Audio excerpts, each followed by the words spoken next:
After her divorce, Emily Harper thought the old cabin she inherited in the remote Vermont woods was just another burden. But beneath its creaking floorboards lay a secret her family had hidden for over a century, a brass cylinder etched with strange symbols, sealed by a secretive society, and containing blueprints for a machine that could change the world. Now, Emily must decide: protect the past, risk the future, or release a power too dangerous to control. What she chooses could alter history itself, and she has only one chance to get it right. Before we continue with this story, make sure to subscribe to the channel, as we have a special story that'll be released soon. The envelope was thick, the kind that usually carried legal documents or bad news, and it stood out immediately from the stack of grocery flyers and utility bills on Emily Harper's kitchen counter. Her name was printed in block letters across the front. No return address beyond the postmark from a small town in Vermont she hadn't thought about in decades. She turned it over twice before opening it, feeling the faint texture of embossed stationery beneath her fingers. The divorce had been finalized only 3 months earlier, and every unexpected envelope since then had carried another reminder of how quickly her life had unraveled.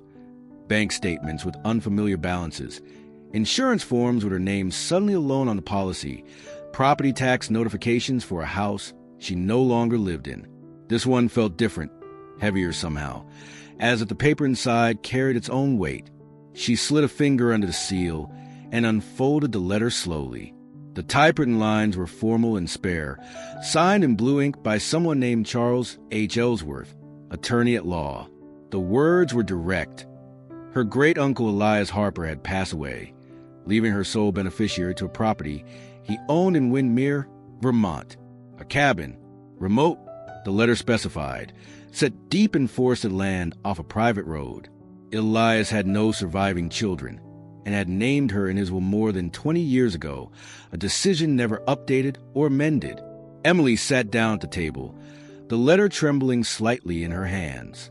She remembered Elias only in flashes, visits when she was a girl, the smell of pipe tobacco clinging to his wool sweaters, the way his stories always seemed to end just before the most interesting part.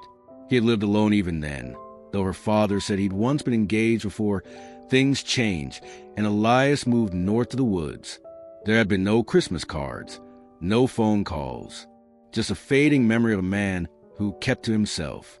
Noah wandered into the kitchen, earbuds still in, the sound of music faint and tinny.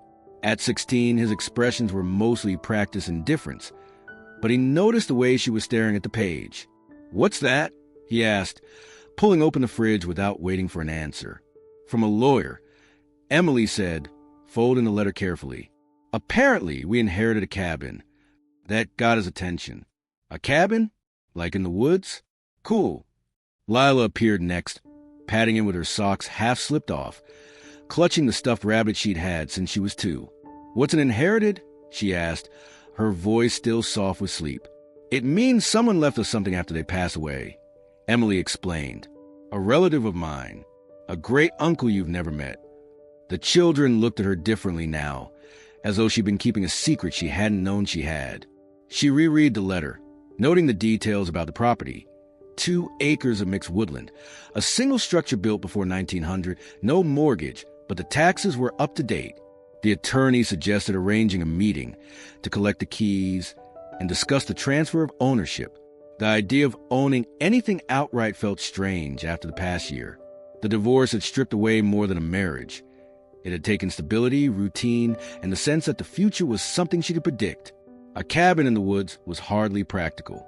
She had no idea what condition it was in, whether it even had running water or electricity. Yet there was a pull, faint but insistent, in the thought of seeing it. Her phone buzzed with a text from her sister, Claire. Emily hesitated, then sent a short message. "You're not going to believe this, but apparently I own a cabin in Vermont." The reply came within seconds. Asterisk sell it. Remote properties are nothing but trouble. Asterisk. Emily folded the letter again, sliding it back into the envelope. Through the window above the sink, the late afternoon light caught in the bare branches of the maple trees outside, turning them to thin black silhouettes. The kitchen felt too small, too full of the life she was still patching together. Somewhere hundreds of miles away, a cabin stood waiting in the cold Vermont woods. left to her by a man she hadn't seen in nearly 30 years, for reasons she could only guess at.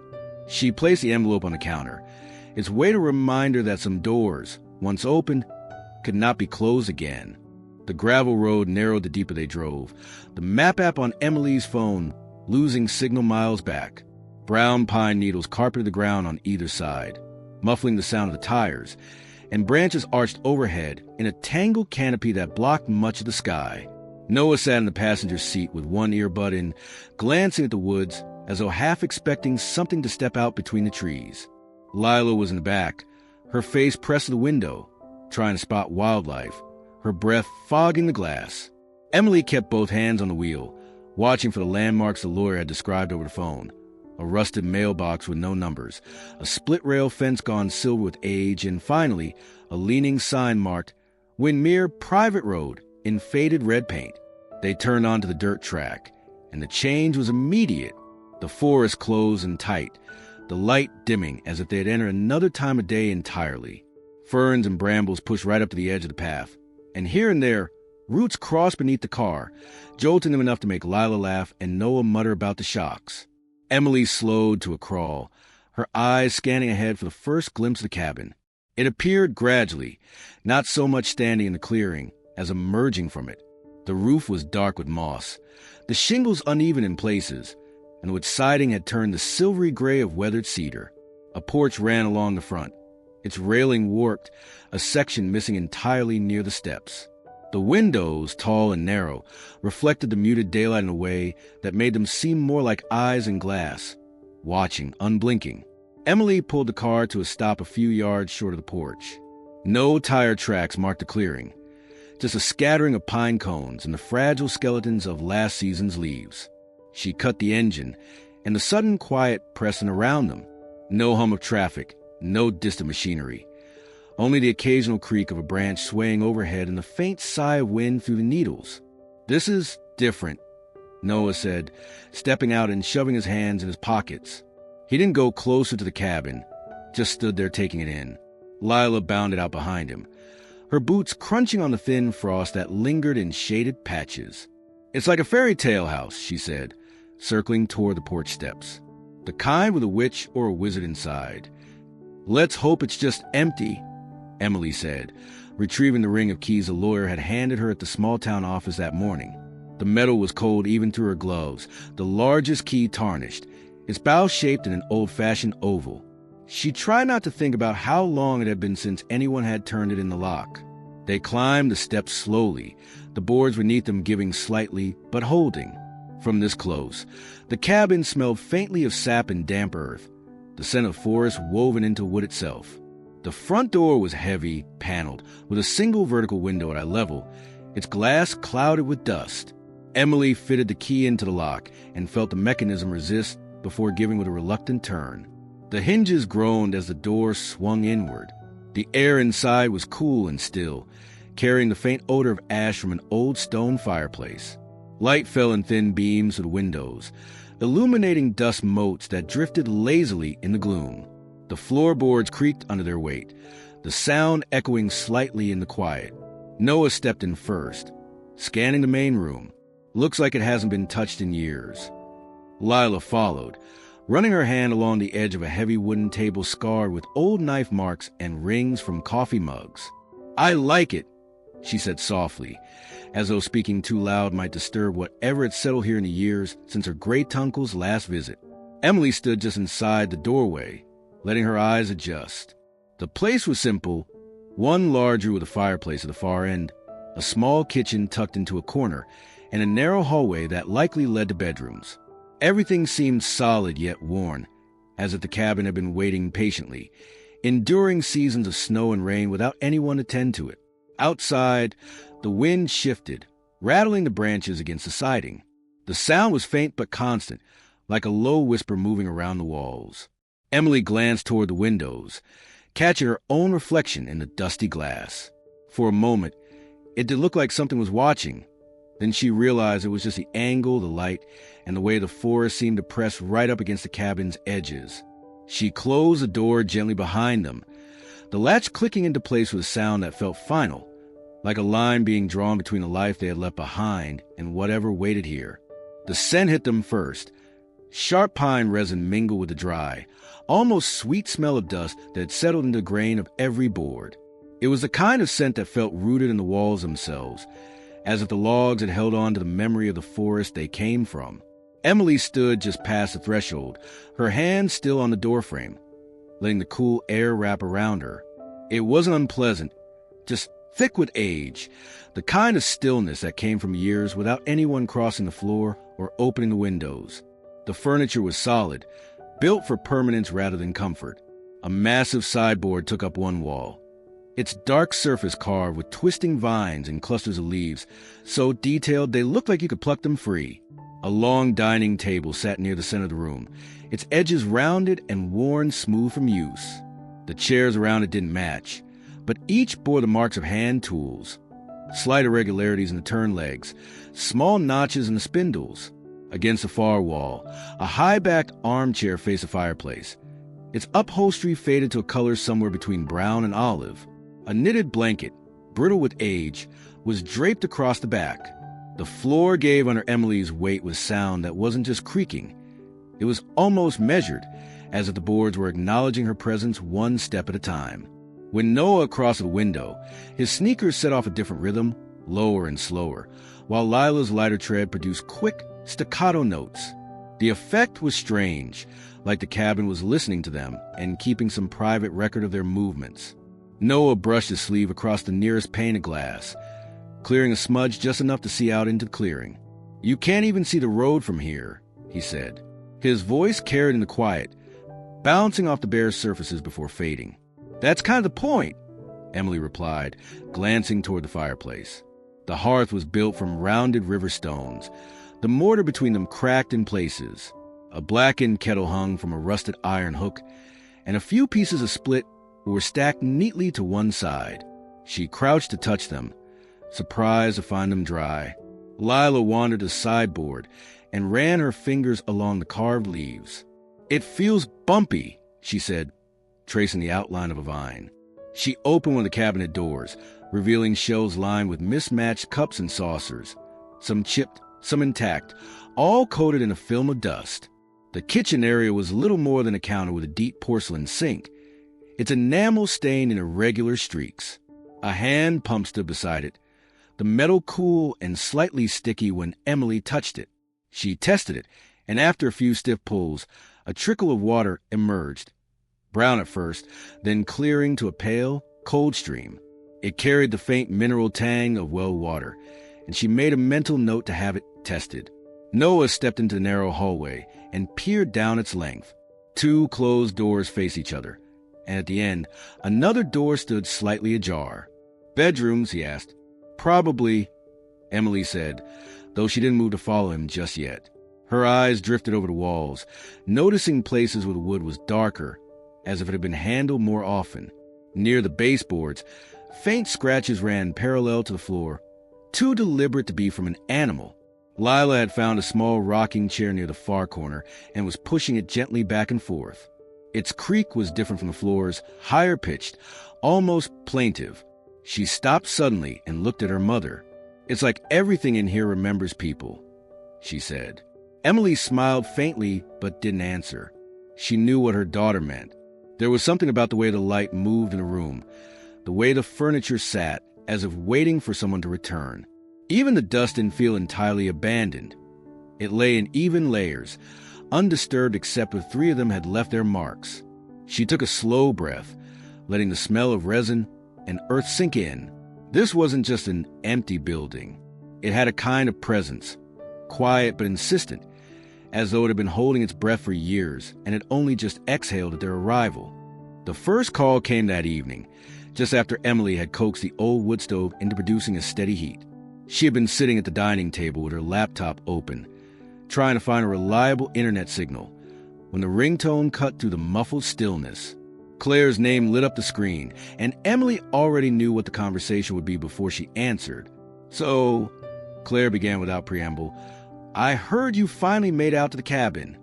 There was a faint clink of ice in a glass on her end, and the background hum of conversation suggested she was still at the office. winding down with colleagues. I did, Emily said, leaning back in her chair. We got in this afternoon. It's different. Isolated. That's a polite way to put it. Claire's voice carried that brisk certainty she perfected in real estate meetings, the kind that left little room for argument. You know, you could make a small fortune selling the land as is. Developers are hungry for acreage in Vermont. They'll clear it, put in seasonal rentals, maybe even a lodge. The forest is lovely, but it's worth more on paper than it'll ever be standing. Emily glanced toward the window, where the last of the daylight was fading behind the trees. The idea of those pines cut down, replaced by rows of cabins with parking lots, made her stomach tighten. It's not that simple, she said. There's history here. It was Uncle Elias's. Claire gave a short laugh. You didn't even know him, and he didn't do you any favors, leaving you a maintenance project in the middle of nowhere. Be practical. Take the money and put it towards something useful. College for the kids, maybe a real house closer to town. I'll think about it, Emily said, knowing that was the only answer that would end the call quickly. She hung up before Claire could press further, but the conversation left a faint residue of doubt, like grit at the bottom of a glass. The second call came from her cousin Brian an hour later. He didn't bother with pleasantries. Claire says you're thinking about keeping the place. That's crazy, Em. Places like that eat money. Roof repairs, septic issues, rodents, you name it. And being that far from town? Forget it. You'll spend more on fuel and supplies than the place is worth. I'm not making any decisions yet, she said, though she could hear the defensive edge in her own voice. Well, you should. I know a guy who'd pay cash tomorrow. You could be rid of it before winter really sets in. After she hung up, she set the phone face down on the table and didn't touch it for a while. The fire popped softly in the stove. Lila was curled up in the armchair with a book, her legs tucked under her, while Noah sat cross-legged on the floor near the hearth, scrolling through his phone in the patchy signal. The cabin felt smaller with all the voices from outside opinions rattling in her head. By morning, there were 2 voicemails waiting. One from her mother, suggesting gently that maybe rural life isn't for you, dear, and another from an aunt she barely spoke to, extolling the virtues of quick sale before property taxes become a burden. She listened to them all while standing on the porch, phone pressed to her ear, her breath visible in the cold air. The forest around her was silent, except for a faint rustle high in the pines. In the pauses between messages, she could hear her own pulse. She thought of the drive up, the way the trees had closed in over the road, the hollow sound of floorboards when she first stepped inside. She thought of the symbols carved into the wood and the feeling, irrational but undeniable, that the place had been waiting for them. Selling would be simple, clean, logical, but standing there with the boards creaking faintly under her feet, she felt something stronger than logic. By the time she stepped back inside, the phone was silent. She sat on the counter, out of reach, and poured herself a cup of coffee from the enamel pot on the stove. The heat from the mug seeped into her hands, and she realized she wasn't ready to let anyone else decide what this cabin was worth. Not yet. It was late afternoon when Lila found the first one. Emily was in the kitchen, wiping a layer of dust on the counter with a damp rag, when she heard her daughter's voice drift in from a hallway. "Mom, what's this?"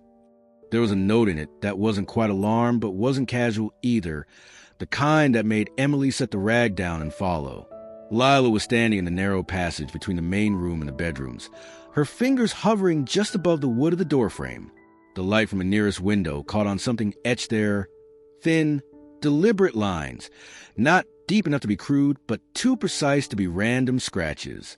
Up close, Emily could see it was a tiny shape, about the size of her thumbnail, a cluster of lines intersecting in a way that almost looked like a star, except the angles were wrong for any star she'd seen. Probably just decorative, Emily said, brushing it lightly with her fingertips. The grooves were smooth, the edges rounded slightly as if they'd been there for decades. Your great-uncle must have liked carving little details into the wood. Lila tilted her head, studying it with narrowed eyes. It doesn't look like decoration. It looks like it's supposed to mean something. Emily smiled faintly, but as she stepped back, she noticed another one, lower on the opposite side of the frame. This one wasn't identical, but it shared certain elements, a similar balance of curves and straight lines. When she crouched to look closer, she saw there was a faint darkening inside the grooves, as though dust or ash had settled into them over the years.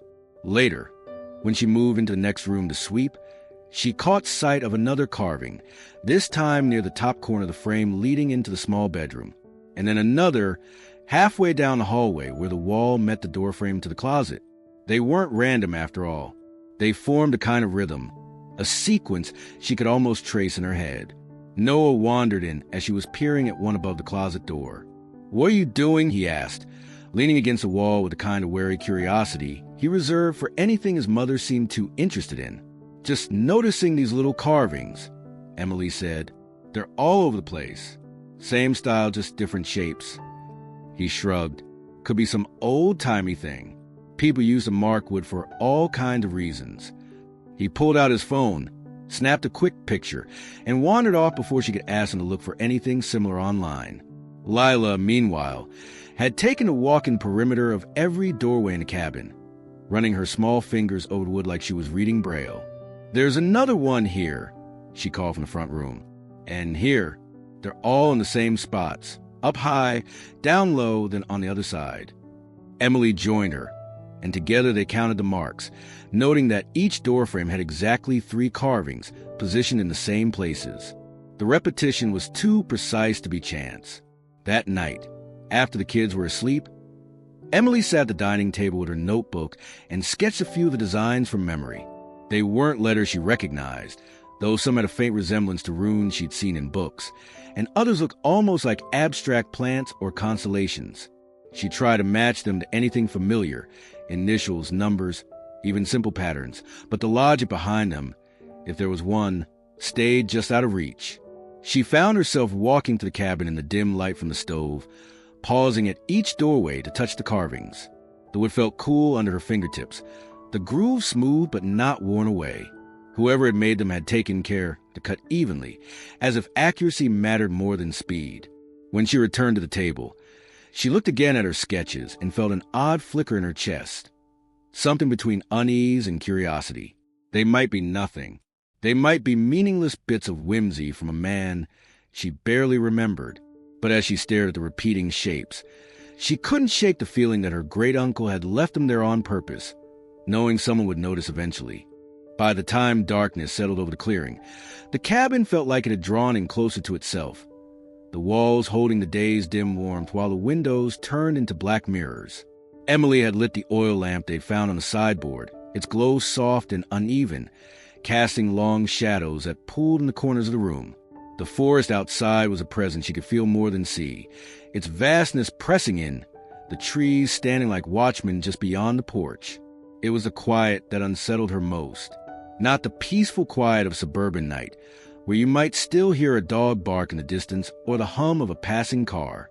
This was a deeper, almost weighty silence, broken only by the occasional dry sigh of wind through the pines. Even the usual nocturnal chorus, crickets, frogs, seemed absent. The longer she noticed it, the louder it became, as if her ears were straining for something that refused to come. Lila sat cross-legged on a rug near the stove, arranging a small pile of books and sketch pads she brought from home. Noah was at the table, pulling a blanket tighter around his shoulders while scrolling aimlessly through his phone, the patchy reception making the loading bar creep like molasses. Emily was still unpacking, folding sweaters into one of the sideboard's lower cabinets. When it happened, a sound not loud, but sudden and distinct, rose from beneath the floor.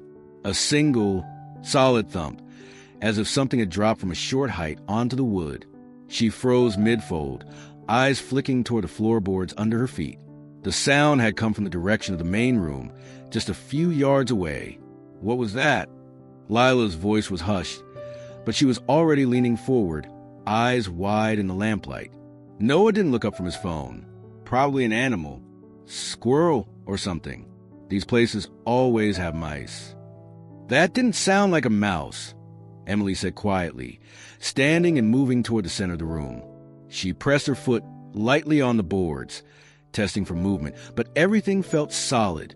It's old wood, Noah said, finally glancing up. It creaks. Stuff falls into the crawl space. It's not a big deal." Emily listened for a long moment, the lamplight making her shadow stretch across the floor. Nothing followed. No scurrying, no scratching, just the same dense quiet that had been there before. She tried to let it go, telling herself Noah was probably right. A branch might have fallen outside, the sound echoing strangely under the cabin. Still, she found her eyes drifting toward the spot where she thought she'd heard it. The floorboards were slightly darker than the rest, but that could have been a trick of the light or just years of use. They went back to their small evening routines. Lila began sketching by the stove, her pencil scratching softly over paper. Noah muttered under his breath at his phone. Emily finished the folding, though her ears stayed tuned to every small noise, the settling of the walls, the faint hiss of wind against the siding, the occasional pop from the stove. When it was time to sleep, Emily checked each of the locks twice before dousing the lamp. The cabin seemed to hold its breath in the dark, the silence deepening until even her own footsteps on the way to the bedroom felt too loud. She lay awake for a long time, staring at the faint outline of the window against the black, replaying the sound in her head. It had been just one thump, nothing more. But she knew she would remember exactly how it had sounded, solid, deliberate, long after she finally closed her eyes. The next morning, a pale light seeped through the narrow kitchen window, the kind that softened the edges of everything it touched. Emily stood barefoot on the cool wood floor, making coffee in the old enamel pot she found on the stove the night before. The water from the pump had a faint mineral taste, but it boiled fine, and soon the rich smell of coffee mingled with the cabin's constant undercurrent of pine and dust. She was clearing space on the counter for their few groceries when her hand brushed against the uneven edge of a drawer that hadn't been shut all the way. It stuck slightly when she tried to push it in, so she pulled it open instead. The runners groaned in protest, and the drawer came forward in a slow, reluctant slide. Inside, there was the usual scatter of forgotten things. 2 mismatched spoons, a small coil of twine, a stub of candle-hardened Intuit holder. Beneath these, pushed to the very back, was something larger and solid. She reached in and her fingers closed around leather, dry, cracked, and faintly sticky with age. She drew it out into the light, revealing a book no bigger than her hand, bound in dark brown leather that had gone soft at the corners. A thin strap wrapped around it twice and tucked into itself to keep it closed. Dust clung stubbornly to the creases, and a faint smell of old paper and oil rose from it. Emily set it on the table and eased the strap free. The cover yielded with a faint sigh, and inside, the pages were a deep cream color, brown more at the edges. The ink faded but still legible in a looping hand that spoke of another era. The first page carried a date, April 3rd, 1921. Below it, a name, Elias Harper. Her breath caught slightly. She knew her great-uncle had lived here, but she hadn't expected to find his handwriting staring up at her from nearly a century ago. She turned the page and began to read. The language was formal, the sentences long and deliberate, as though he were recording something not just for himself, but for someone else to find one day. April 18th, 1921. Astor's preparations are slow but necessary. Too much is at risk to leave anything to chance. The others agree that this is the only place far enough, hidden enough. If I keep the knowledge safe here, it may survive what is coming. Asterisk. Emily frowned, reading the lines twice. The words didn't explain much. What knowledge? What was coming? She flipped ahead. The entries were intermittent, sometimes days apart, sometimes weeks. Some spoke of mundane things, repairing the roof, clearing fallen trees after a storm, but others returned to the same theme. June 7th, 1922. Asterisk, the work below is almost complete. I pray it will never be needed, but I cannot ignore the signs. We are caretakers now, whether we ask for the duty or not. Asterisk. She glanced toward the floor without meaning to, the memory of the single thump from a night before tightening something in her chest. The words work below lodged in her mind, heavy and immovable. Lila's voice broke her concentration. What's that? She stood in the doorway, her hair still mussed from sleep, rubbing her eyes. Your great-uncle's journal, Emily said, her voice softer than she intended. She closed the book halfway, fingers still marking the page. Does it say anything good? Lila crossed the room and leaned over to look. Emily hesitated. It says he was keeping something safe, preparing for something. She didn't want to say more until she'd read it all, until she understood whether these words were harmless eccentricities or the beginnings of something larger. When Lila wandered off to find her brother, Emily turned back to the journal. The final entry before the ink began to fade more dramatically was dated August 2nd, 1924. Asterisk, if you are reading this, then the time has come. Look where the walls meet the earth, where shadow lingers longest. The signs will guide you if you know how to see them. Asterisk. Her eyes lingered on the word, signs, and for a moment she thought of the carvings on the door frames. She felt the faintest prickle along her arms. The journal wasn't just an old keepsake. It was speaking in the same language the cabin itself seemed to be using, and she wasn't yet sure she wanted to understand it. The wind had picked up outside by the time Emily turned another brittle page, the sound of it brushing against the cabin walls like a slow, deliberate hand. The handwriting was steady, each letter formed with care, though the ink had faded to a soft brown. She traced a signature at the bottom of a page, asterisk Elias Harper asterisk, and felt a faint shiver of recognition without memory.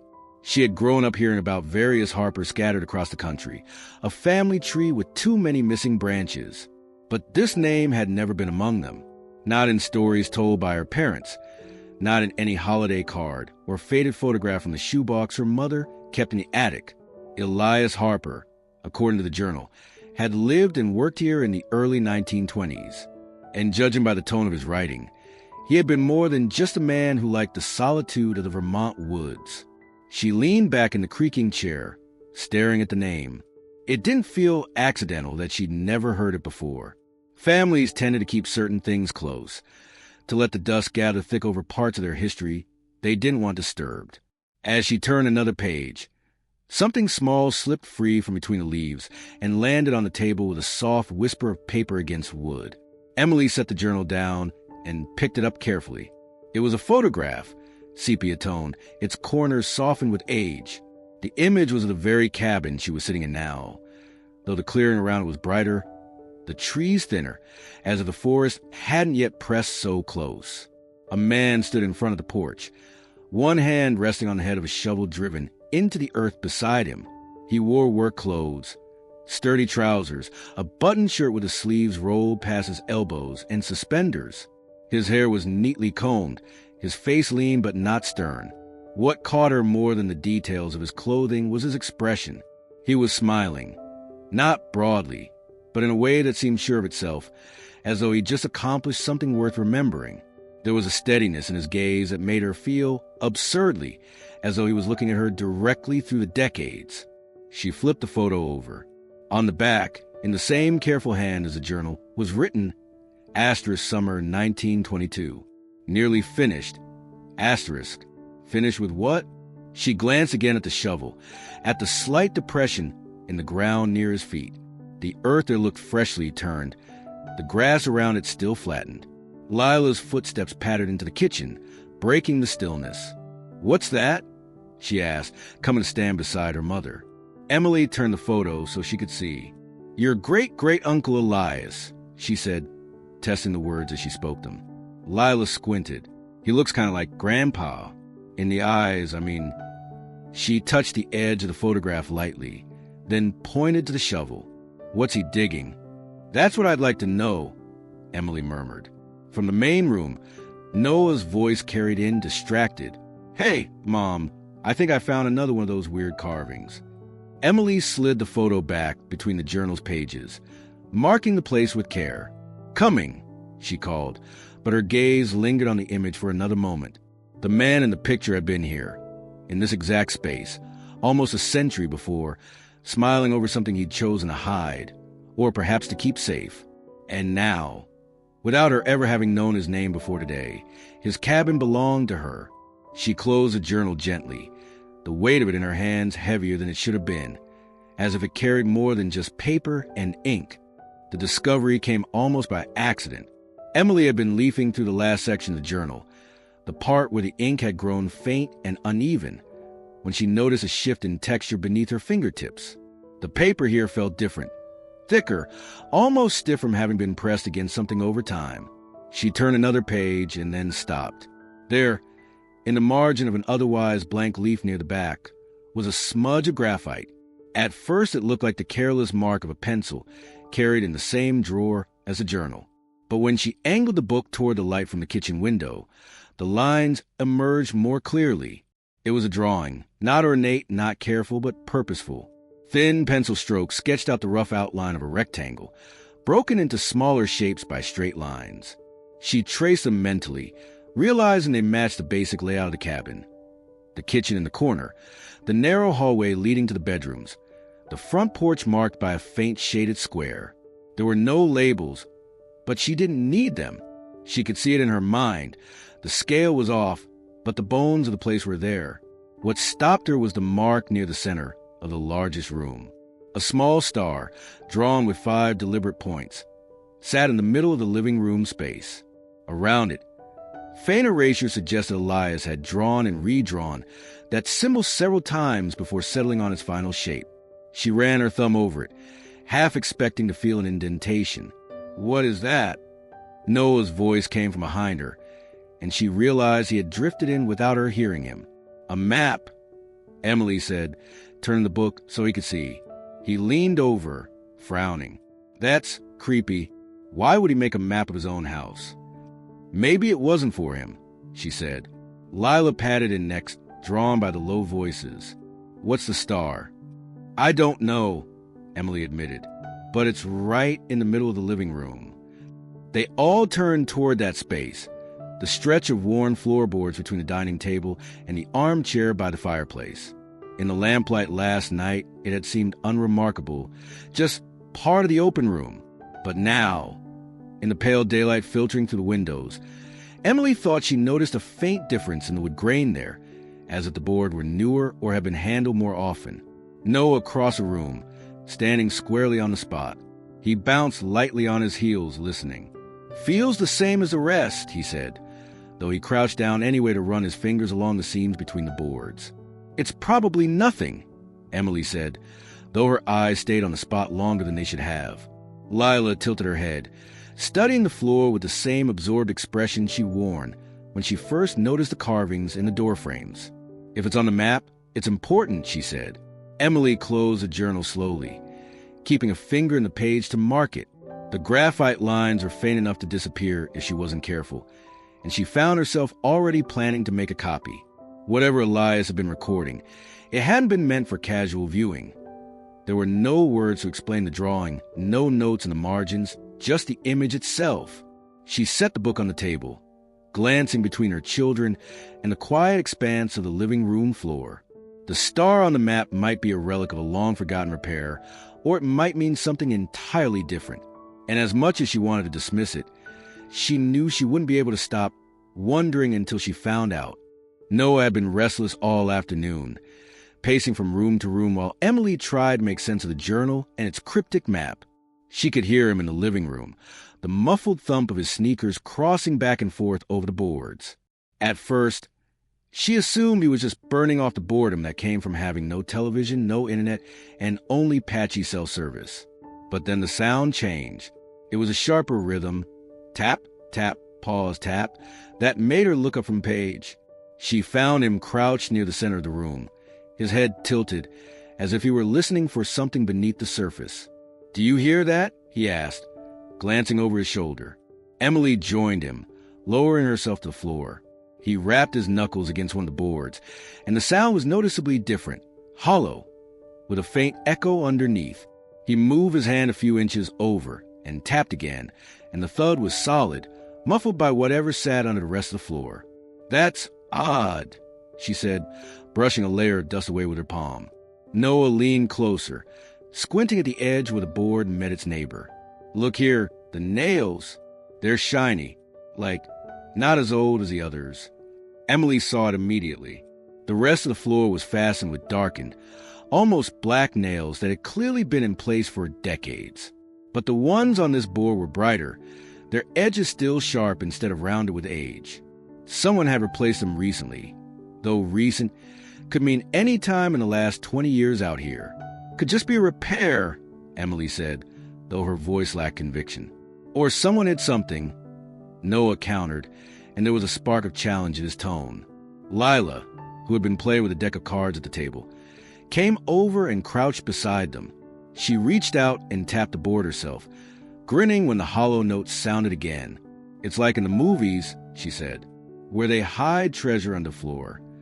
Emily didn't want to encourage wild ideas, but her mind had already gone to the same place. She thought of Elias Harper standing in front of the cabin with that shovel, the photograph labeled nearly finished, the star on the map, the strange carvings in the door frames. Noah was already testing the nails with his fingers, but they were too tight to pry up without a tool. Emily hesitated, then got up and went to the kitchen, rummaging through a drawer until she found an old flathead screwdriver. The handle was worn smooth, but the tip looked sturdy enough. When she returned, Noah's expression was eager. "Can I?" he asked, holding out his hand. She gave him the screwdriver, but stayed close, watching as he slid the tip under the head of the first nail and levered it up. It came free with surprising ease, the metal squealing softly. The next followed with only a little more resistance. One by one, he worked them out until the board was loose enough for him to get his fingers under the edge. "Ready?" he asked, glancing at his sister. Lila nodded solemnly, as if they were about to open a door they couldn't close again. Noah lifted the plank. A puff of dust rose, carrying with it the dry, earthy smell of old wood and something else, something faintly metallic. Emily leaned forward, peering into the narrow cavity beneath. The space was only a few inches deep, lined on the bottom with another layer of wood. But resting in the center was a small, rectangular bundle wrapped tightly in oilcloth, the edges yellow with age. For a moment, no one spoke. Then Lila whispered, "Told you." Emily's heart beat faster as she reached for the bundle, feeling the stiff, waxy texture under her fingertips. Whatever was inside had weight to it, enough to make the floor creak faintly as she lifted it clear. She set it on the rug, staring at it without opening it, the sense of intrusion settling over her like a warning. Whatever Elias Harper had left here, he hadn't wanted it found by just anyone. Emily sat back on her heels, the weight of the bundle in her hands far more than she'd expected. The oilcloth was stiff with age, creased in places where it had been folded tight around the object for decades. The fabric clung stubbornly to itself, sealed by layers of grime and a faint, sticky residue of wax that had long since dulled. It smelled faintly of old paper and something metallic, as if the years had trapped the scent of whatever lay inside. Noah leaned closer, his breath quick in the quiet room. "It's a box," he murmured, running a finger over the hard corners beneath the cloth. Emily eased the wrapping apart, careful not to tear it more than necessary. The folds gave way slowly, as if reluctant to reveal their secret. Beneath was a small chest, no larger than a shoebox, made from a dark, reddish wood that gleamed faintly even in the dim light. Its surface bore shallow scratches, the kind that came from being handled over many years.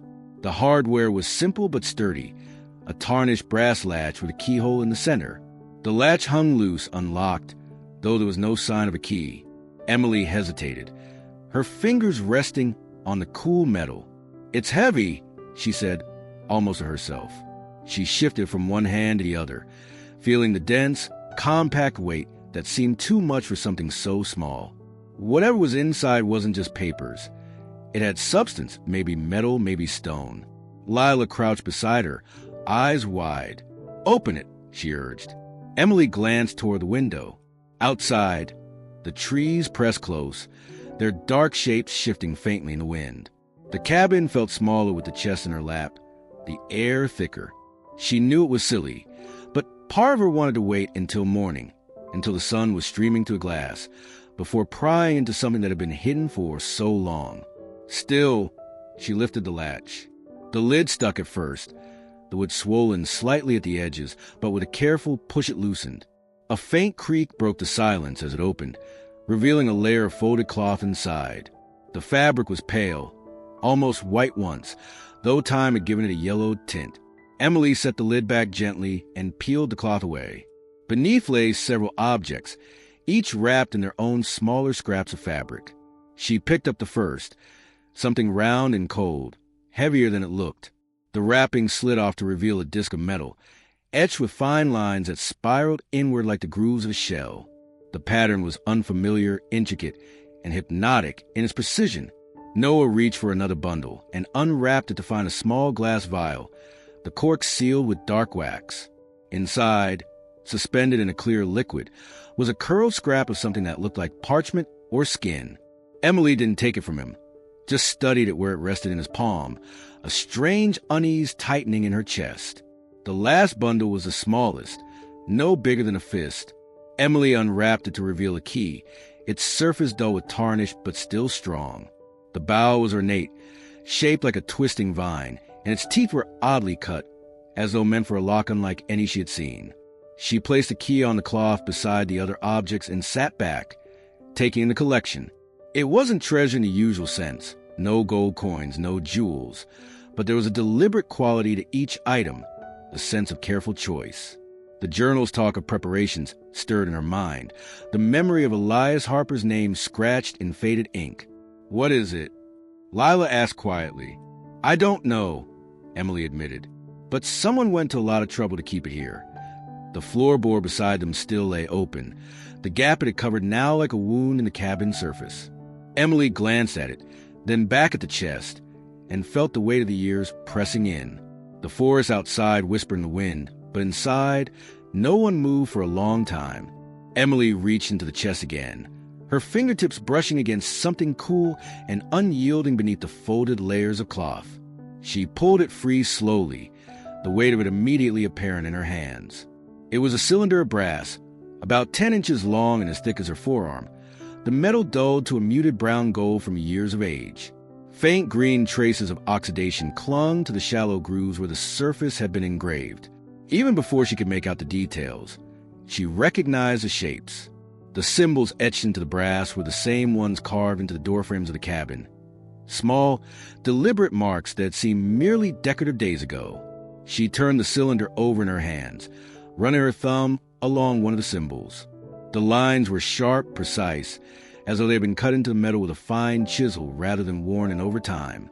Each symbol connected to another in a looping, almost rhythmic pattern, wrapping entirely around the object in 3 neat bands. There were no words, no numbers, just the repeating marks. Noah leaned closer, frowning. "That's the same stuff from the doors." "I know," Emily said, her voice low. She tilted it toward the light, watching how the etched lines caught and reflected it differently than the rest of the brass. "But here it's cleaner, more exact." Lila reached for it, but Emily hesitated before handing it over. The cylinder felt sealed, solid, as though whatever was inside had been locked away long before she was born. At one end was a cap, the seam so fine it was nearly invisible, but there was no obvious way to open it. No latch, no screw, no lock, just a smooth curve of metal meeting metal. "What if it's empty?" Noah asked, but his tone carried more curiosity than doubt. Emily shook her head. "It's not." She could feel something faint inside when she shifted it. No rattle, just a subtle shift in weight, as though there were a single object rolling softly within. Lila ran her small fingers over the engravings. "Maybe it's a code," she said. Emily thought of the journal upstairs in her bag, of Elias Harper's careful handwriting and the photograph of him with a shovel in his hand. She imagined him in the same cabin, maybe standing exactly where she was now, placing the cylinder into the chest and tucking it beneath the floor, certain it would remain undisturbed. She set it on the table and leaned closer to study the designs. The repetition was exact. Each band contained 12 symbols, each band identical to the others. Some were simple shapes, circles with a slash, a triangle intersected by a vertical line, while others were intricate, almost floral in their loops and curves. The wood carvings in the cabin's frames had softened with age, but here on the brass, they looked deliberate, crisp, as though time had barely touched them. Noah tapped aside gently. The sound was dull, not hollow like she expected. "It's sealed tight," he said. Emily nodded. She traced the seam again, wondering if heat might loosen it, or if there was some trick to revealing its contents. But something in her resisted the urge to force it open just yet. She remembered the strange quiet of the forest outside, the way the cabin seemed to hold its breath when they first entered, and how the journal had spoken of keeping knowledge safe. She wrapped the cylinder back in its cloth and placed it gently beside the key, the disc, and the vial. Each piece felt like part of a set, but the cylinder was different, more deliberate, more guarded. As she closed the chest, she caught Noah watching her with the same expression she had felt tugging at her own face. The sense that they were only at the edge of something, and whatever lay beyond was older and far stranger than they were ready for. The fire in the small wood stove popped sharply, making all three of them jump. Emily glanced toward the door, half expecting to see someone standing there, listening. But there was nothing. Only the deepening shadows of the trees and the faint sound of wind moving through the pines. She rested her hand on the chest, the brass cylinder inside it now just another quiet presence in a cabin that seemed to be collecting secrets. Emily sat at the small table near the window, the brass cylinder unwrapped and resting beside the journal. The early light filtering through the pines was pale and cold, catching the metal in a way that made the engraved lines glow faintly. She turned it slowly, her phone in hand, trying to capture each detail without glare. The camera struggled to focus on the fine etchings, but she took photo after photo, adjusting angles until the markings were sharp enough to make out. Once satisfied, she set the cylinder carefully back on its cloth and reached for the laptop she'd pulled from her bag the night before. She searched for local historians, unsure exactly what she was even looking for. Most of the names she found specialized in broad topics: colonial settlements, logging history, local folklore. One stood out: Dr. Howard Raines, a retired professor from the University of Vermont with a focus on early New England artifacts. His name came up in articles about obscure archaeological finds, iron tools from pre-colonial contact, stone carvings in riverbeds, fragments of unknown origin. He had the sort of reputation that suggested he took interest in the unusual, the unsolved. Emily typed a brief email, attaching the clearest photos. She kept her words straightforward. She'd inherited an old cabin, found an object she didn't recognize, and was curious about its origins. She described the brass cylinder size, weight, and symbols, but avoided speculation. She didn't mention the journal or the floorboard yet.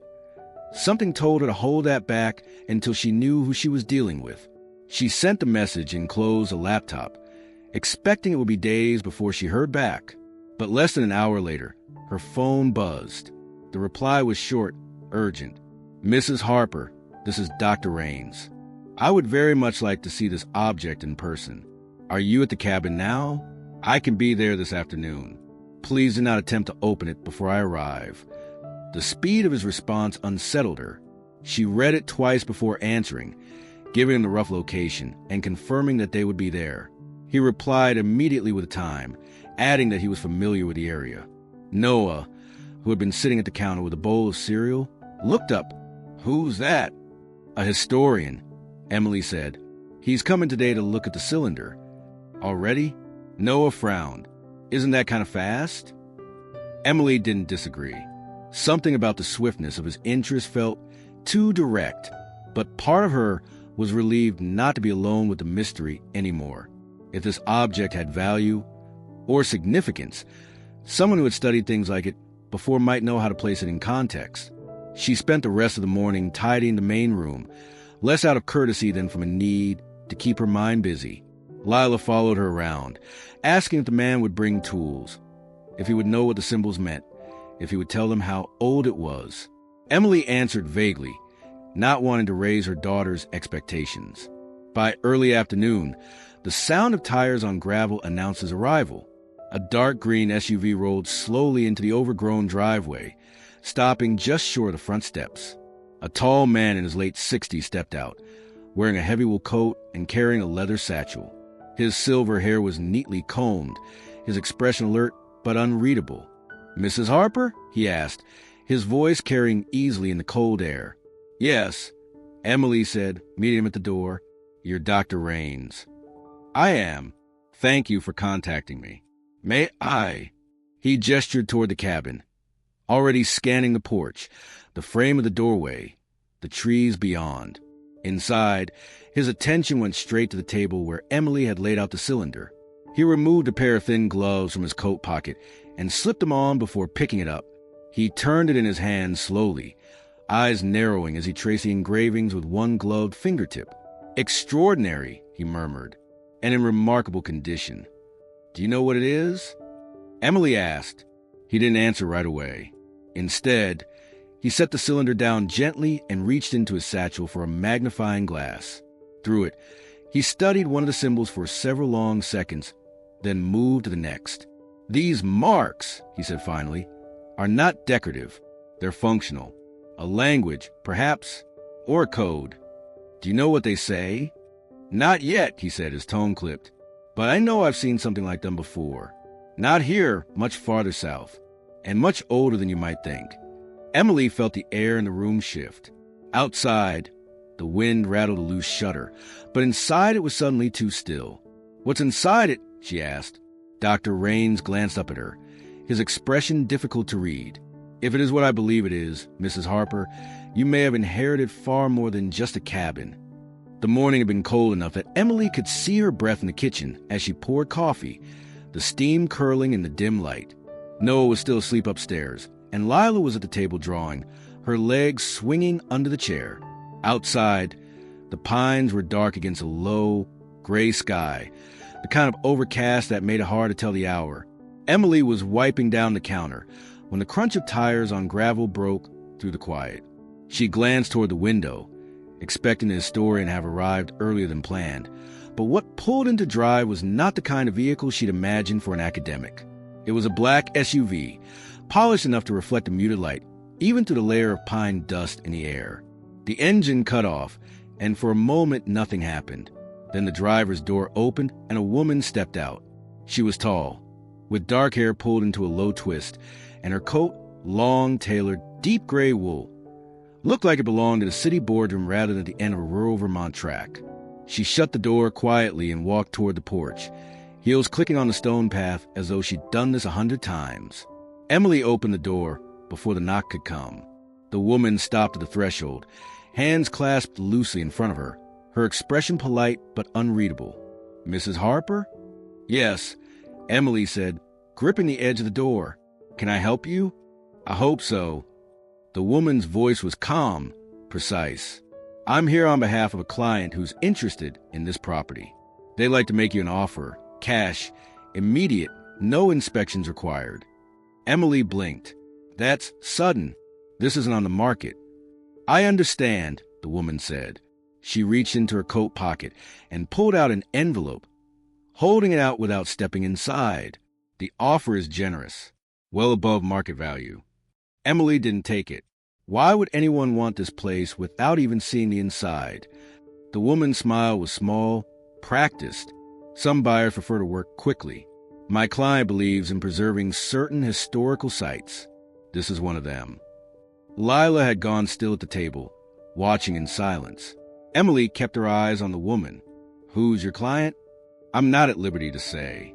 But if you agree, we can have everything settled before the week is over. You'll never have to come back here." Something in the way she said it, "never have to come back," made the hair rise on the back of Emily's neck. She glanced past the woman toward the SUV. The windows were tinted, and though she couldn't be sure, she thought she saw the faintest movement in the back seat, as if someone else were inside. "I'm not selling," Emily said.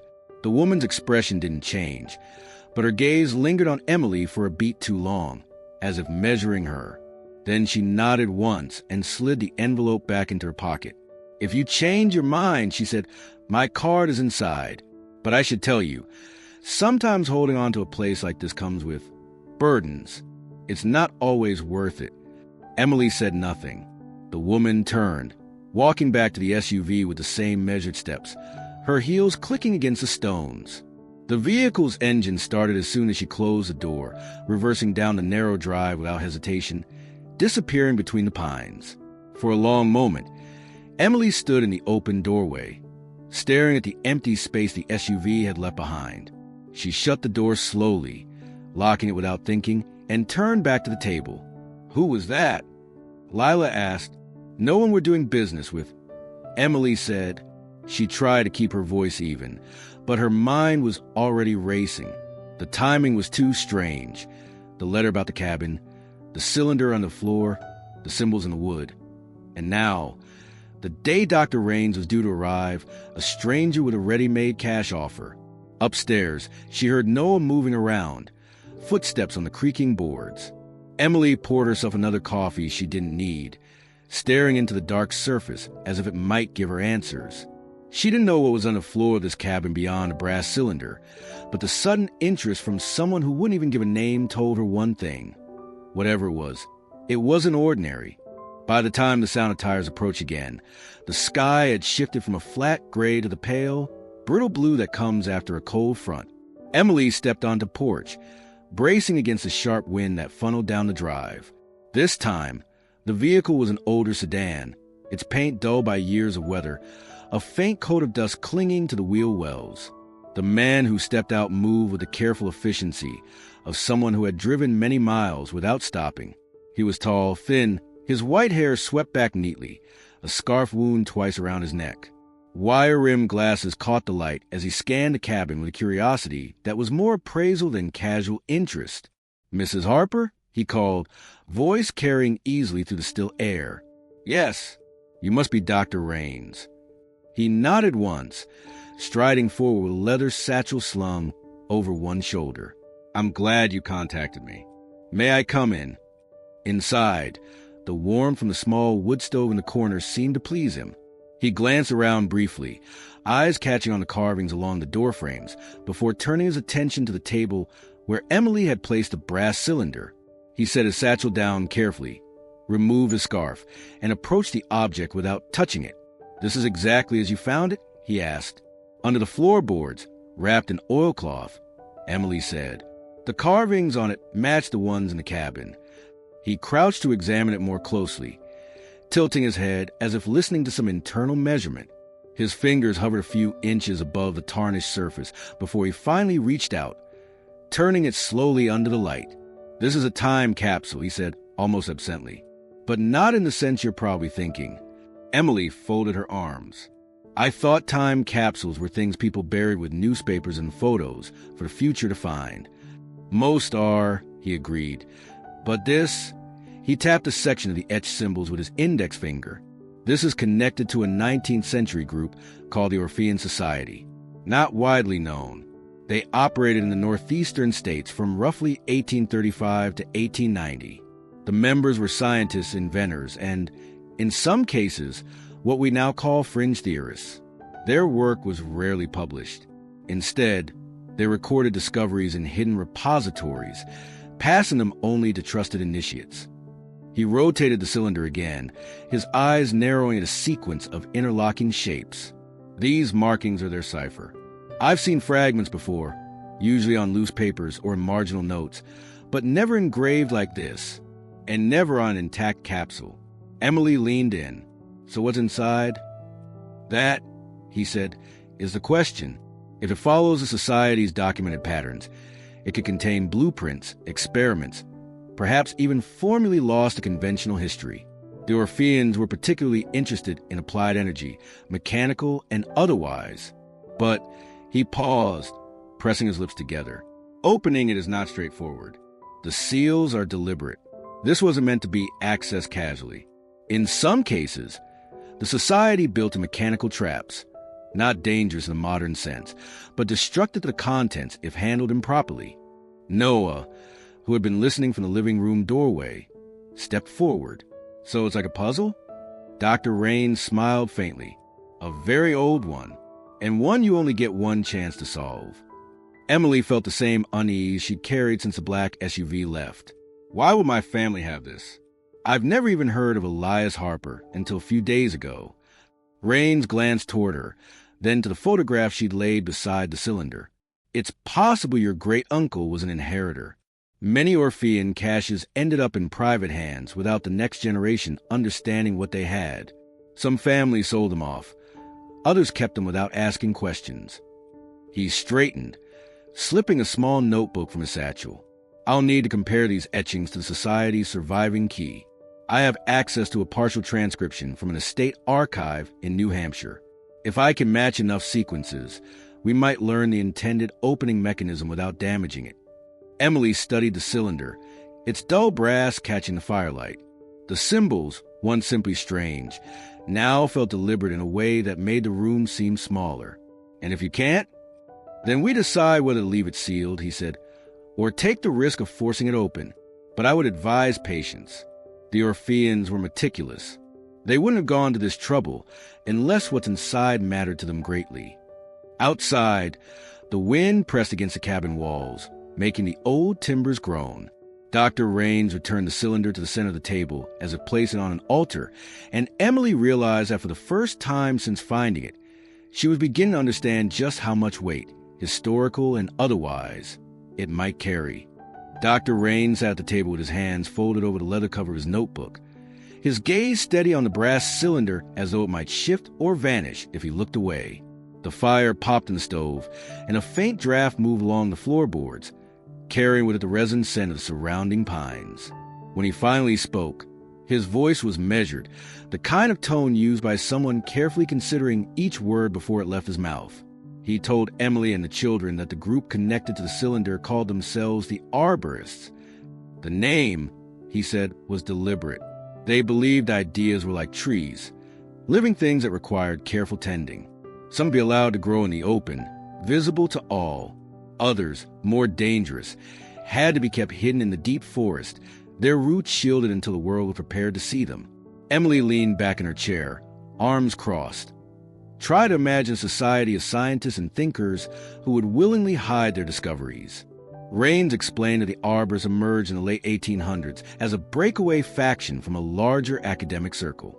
They distrusted rapid industrialization, not because they opposed progress, but because they feared what unrestrained ambition could do with the wrong tools. According to scattered records, they had uncovered formulas for chemical compounds, mechanical devices, and energy transfer methods that could be used for creation or for destruction. It wasn't idealism that kept them secret, but caution. They saw themselves as custodians, Raines said. The belief was that humanity needed to mature before certain truths could be revealed. If the knowledge was too far ahead of time, it could destabilize governments, economies, even entire societies. So they hid it, carefully, methodically, and passed the responsibility down to chosen heirs. Noah frowned, resting his elbows on the table. "So, they buried stuff all over the place?" "Not quite," Raines replied. "They created caches, sealed containers, often disguised or hidden within structures like this cabin.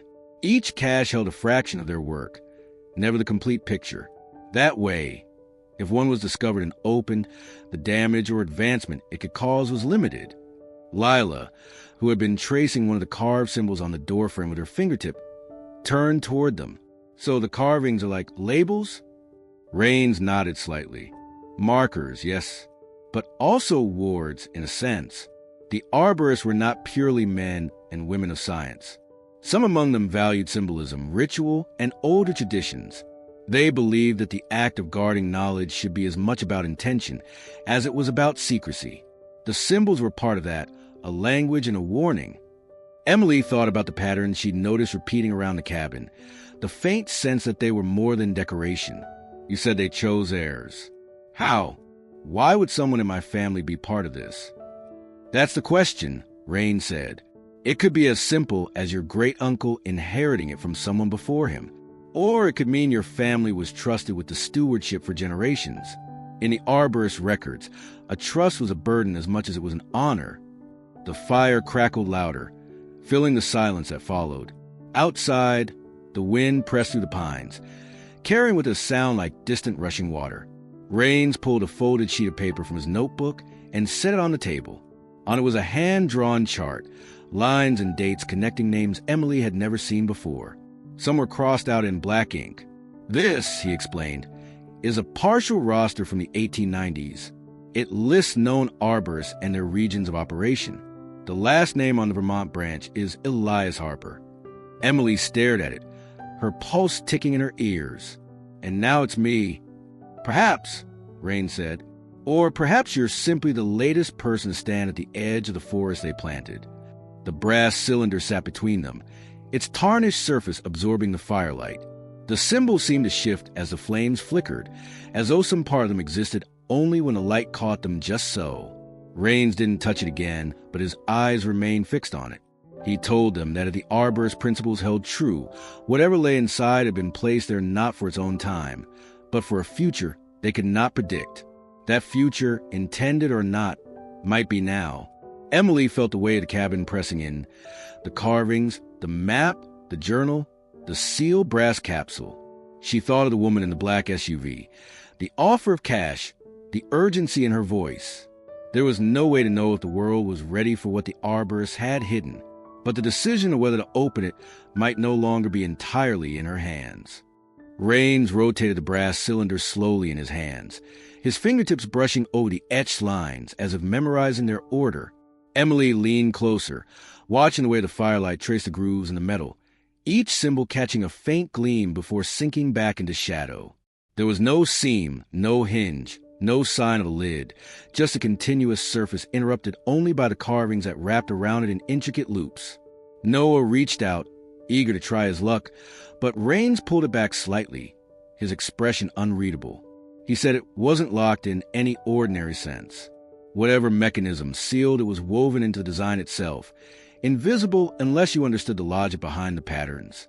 He laid the cylinder on the table, rolling it gently until one set of markings lined up in the center. There was a repeating curve there, almost like a vine, but instead of leaves, it sprouted tiny variations of the symbols carved into the cabin's woodwork. Lila immediately pointed to one she recognized from above the kitchen doorframe. Rains nodded, explaining that the repetition was deliberate. The Arborists had favored layered puzzles, systems that could only be solved by matching information from multiple sources. The carvings on the cabin's beams and doorways, the diagrams in the journal, and the markings on the cylinder were all pieces of the same puzzle. Emily glanced at the walls, suddenly aware of how many symbols she had seen but not truly looked at. Some were barely visible beneath decades of varnish, others tucked into corners where shadows fell heavy. She asked if it was safe to try opening it here in the cabin, but Rains hesitated. He said the Arborists didn't just hide dangerous knowledge.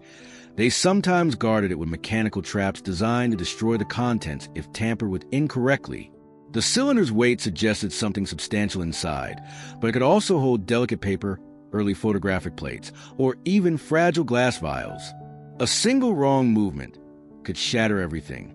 Noah tapped his knuckles against the table, impatient. So what? We just stare at it. Rains didn't answer right away. Instead, he retrieved a magnifying loupe from his jacket pocket and leaned over the metal again.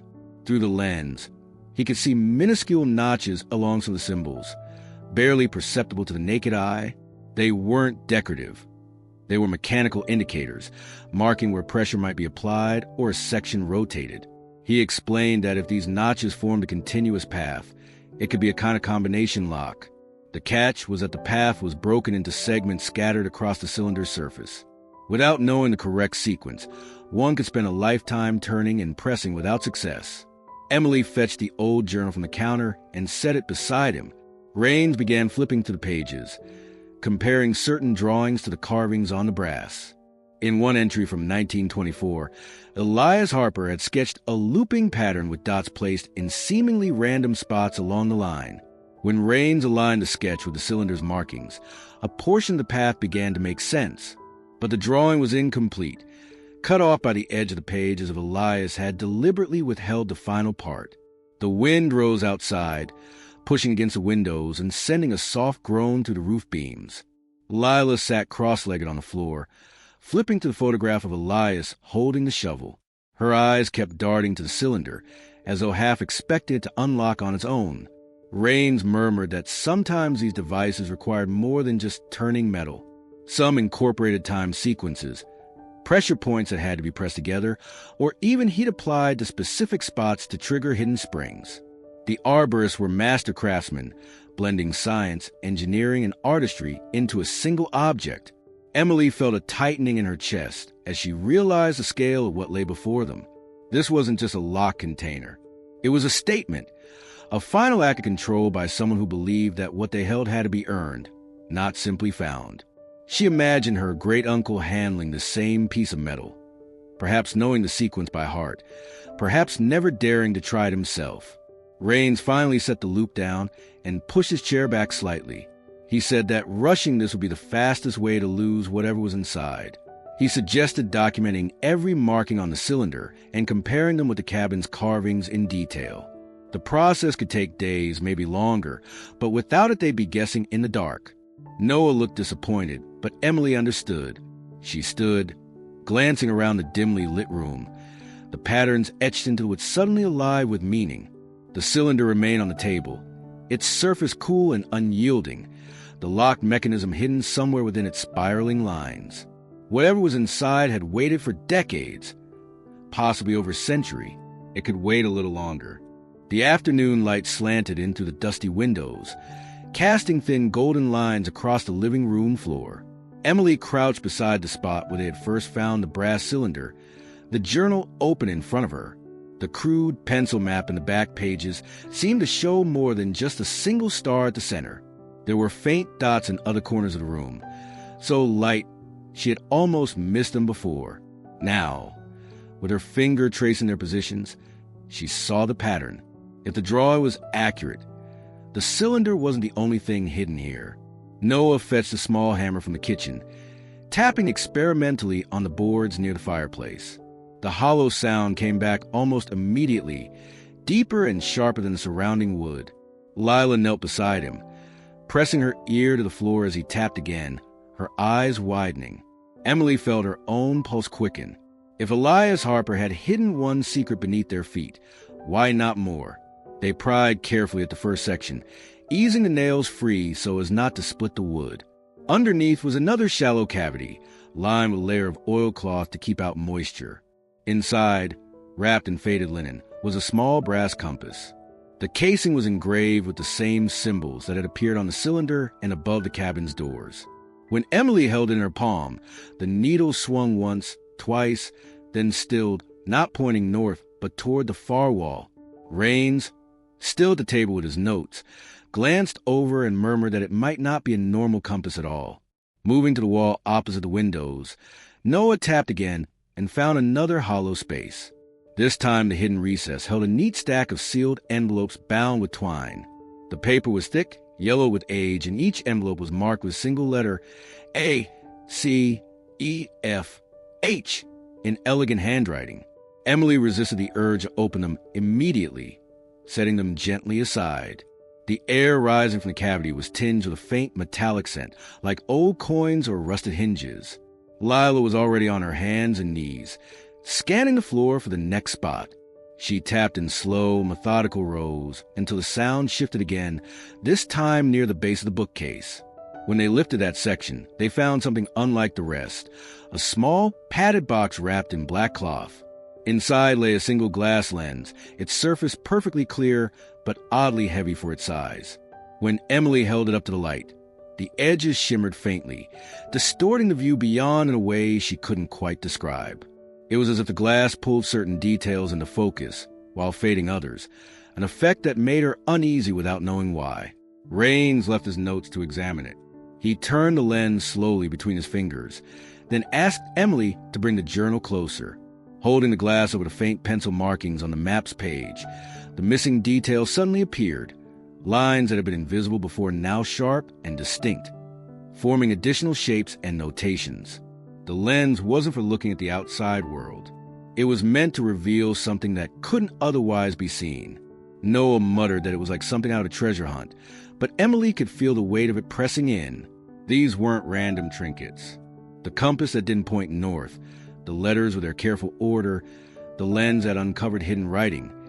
They were tools, part of the system Elias had left behind. Each piece had a purpose.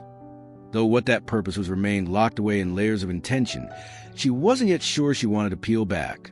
The room felt different now, the air denser, as if every creak in the floorboard and flicker of shadow meant something. Emily slid the artifacts back into their places temporarily, covering the openings again. She didn't like the thought of leaving them exposed without knowing who else might come asking about the cabin. The memory of the woman in the black SUV still hovered at the edges of her thoughts. Raines returned to his notes, muttering under his breath about sequences and alignments. Emily gathered the compass, the envelopes, and the lens, wrapping them together in the oilcloth in the first hiding place. She tucked the bundle into her bag, feeling the weight settle there like a quiet demand. If Elias had gone to such trouble to conceal these items, it was because they mattered not just to him, but perhaps to the reason the Arborists had existed at all.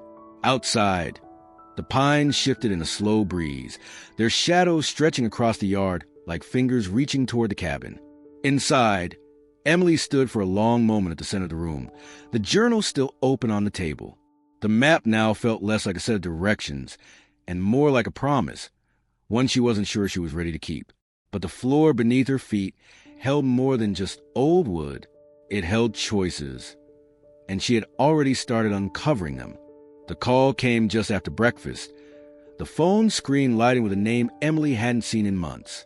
She almost let it ring out, but something made her swipe to answer. Her ex-husband's voice was casual at first, too casual, asking how the kids were adjusting to move and whether they were enjoying the little adventure in the woods. The words carried that familiar undercurrent, polite enough to pass for friendly, but laced with a suspicion that he already knew more than he was letting on. After a few minutes of meaningless chatter, he got to the point.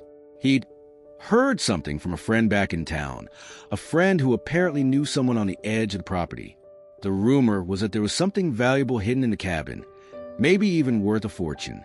He laughed as he said it, pretending it was a joke, but his voice had that sharper edge, the one she remembered from the last year of their marriage, when every conversation had an agenda. Emily didn't confirm or deny anything. She told him the cabin was fine, the kids were fine, and that the rumors were just that, rumors. But when she ended the call, she felt the silence of the cabin close in. It wasn't just him. Over the past week, the frequency of calls and messages from family had climbed sharply. Her sister had phoned twice that morning, insisting she face reality and consider the offers people were willing to make for the land. One uncle had sent her a link to a property developer's website, highlighting a project already in progress a few towns over, suggesting she could make a clean break and walk away with more money than she'd ever need. The subtext in every conversation was the same: sell the cabin and do it quickly before something went wrong. Even the ones who claimed to be concerned for her safety framed it in financial terms. Her cousin warned her that isolated properties like that were magnets for trouble, trespassers, squatters, thieves. She could avoid all that, they said, and turn it into something useful, something that benefited the whole family. What they didn't say outright, but what Emily could feel pressing from every side, was that they didn't believe she should be the one to decide. The cabin might have been left to her, but they seemed to think it belonged to everyone, or rather, that it should belong to whoever could make the most out of it. She tried to busy herself with tasks, sorting to the cupboards, cleaning dust from the shelves, but the weight of their voices lingered. Noah, sensing her tension, kept his distance, spending the morning tinkering with an old shortwave radio he'd found in one of the bedrooms. Lila stayed close, trailing her from room to room, asking questions about when they might go into town or if they could explore the forest later. Emily found herself agreeing to the walk without thinking, just to keep moving, just to put some space between herself and the phone that seemed to hum with expectation even when it wasn't ringing. When they stepped outside, the cold air cut through her thoughts, but the relief was short-lived. In the distance, past the thinning edge of trees, she could see a car idling on the side of the road. It wasn't close enough for her to make out the driver, but it stayed there long enough for her to notice, and long enough for her to decide it wasn't an accident. The sight of it made her think of the black SUV from before, of the woman who had made her cash offer with a practiced smile. Emily didn't mention to the kids, but she kept glancing back as they walked, her awareness sharpening with each step. By the time they returned to the cabin, the car was gone, but the pressure had only grown. The calls kept coming through the afternoon, each one more insistent than the last. Emily let most of them go to voicemail, but even without answering, she could hear the voices in her head, calculating, coaxing, warning. It wasn't just about selling anymore. It felt like a countdown had started, and she was the only one who didn't know how much time was left.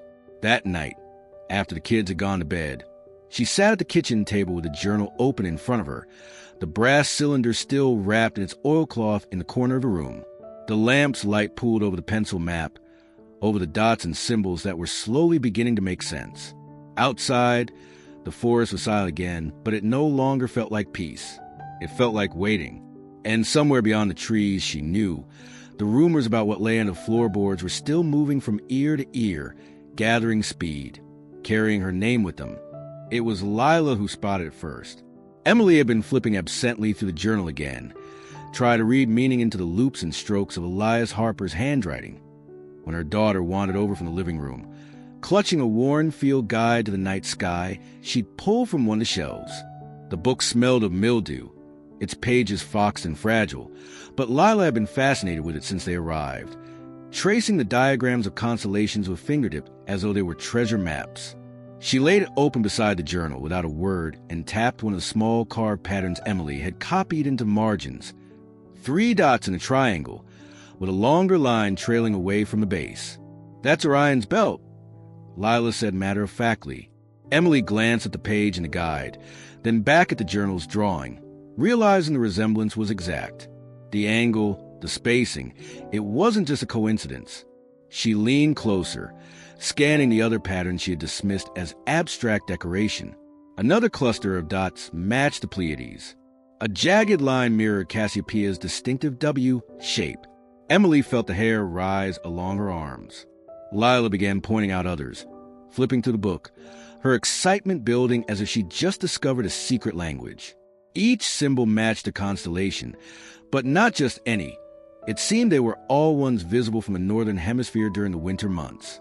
Emily asked her to slow down, to go through them in order, and together they compared the carvings in the cabin to the diagrams in the book. The match was too precise to dismiss as chance. That realization shifted something in Emily's mind. She thought of the cylinder, its etched designs, the way the patterns had seemed ornamental yet deliberate. She fetched it from the shelf, setting it carefully on the table. Lila's eyes lit up as she bent over it, tracing the lines with the tip of one finger. There they were again, the same constellations, though arranged differently, spiraling around the brass like a frozen sky. They began making notes, sketching what they saw. Emily marked the order of the constellations on the cylinder, then cross-referenced them with the months in which they were most visible. A pattern emerged. The sequence didn't match the natural order across the seasons. Instead, it seemed to jump December to February, back to January, then forward to March, as though following a coded path rather than a rotation to heavens. The journal's entries from the late winter of 1926 caught her attention. Elias had written about aligning the markers with the turning of the sky, and waiting for the night when all was revealed. Emily wondered if the carvings were not just decorative or symbolic, but a kind of calendar, one that could be read only if you knew when to look up. The thought sent her to windows, peering through the glass at the dark forest outside. The sky above was unusually clear, the stars sharp against the cold black. Somewhere among them were the same patterns carved into wood and brass. Lila joined her, tilting her head back, finding Orion with a small, triumphant smile. They traced its line, then searched for the others. Emily realized the carvings in the cabin's doorframes might not have been placed at random at all, each doorway marked with a different constellation, perhaps corresponding to some position within the cabin itself.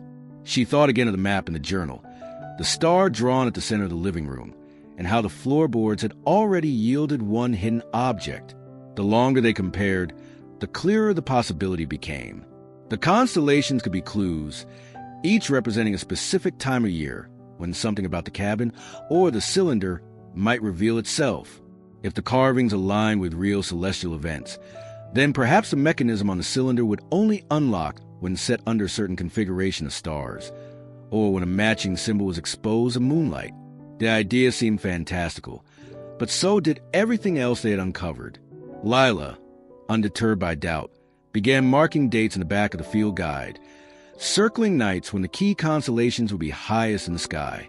Emily, watching her work, felt a creeping awareness that they might not have the luxury of waiting for the right night. The pressure from outside, the phone calls, the watchers in parked cars, wasn't going to ease. If anything, once word spread that they were on the edge of understanding the carvings, the pressure would only grow. For now, they kept their discovery between them. Noah, still skeptical of the whole affair, had gone to bed early, muttering about how stars couldn't hide anything under the floor. Emily let him go. She and Lila returned to the cylinder, the brass catching the lamplight, the etched constellation seeming almost a shimmer. Emily's fingers moved over the carving slowly, feeling the faint ridges and indentations she'd overlooked before. Somewhere in this pattern, these frozen fragments of sky, was a sequence that would break the seal. She didn't know yet what they would find when it opened, but as Lila looked up at her with the quiet certainty only a child could have, Emily felt sure of one thing. The carvings were not just history. They were a countdown. The night they decided to try was colder than they expected, the kind of crisp air that made sound carry far into the woods. Emily waited until Noah was asleep. Then she and Lila bundled themselves in layers and stepped out onto the back clearing with the brass cylinder wrapped in a wool scarf. The moon was high but thin, its light just enough to silver the tops of the pines and cast long, narrow shadows over frost-hardened ground.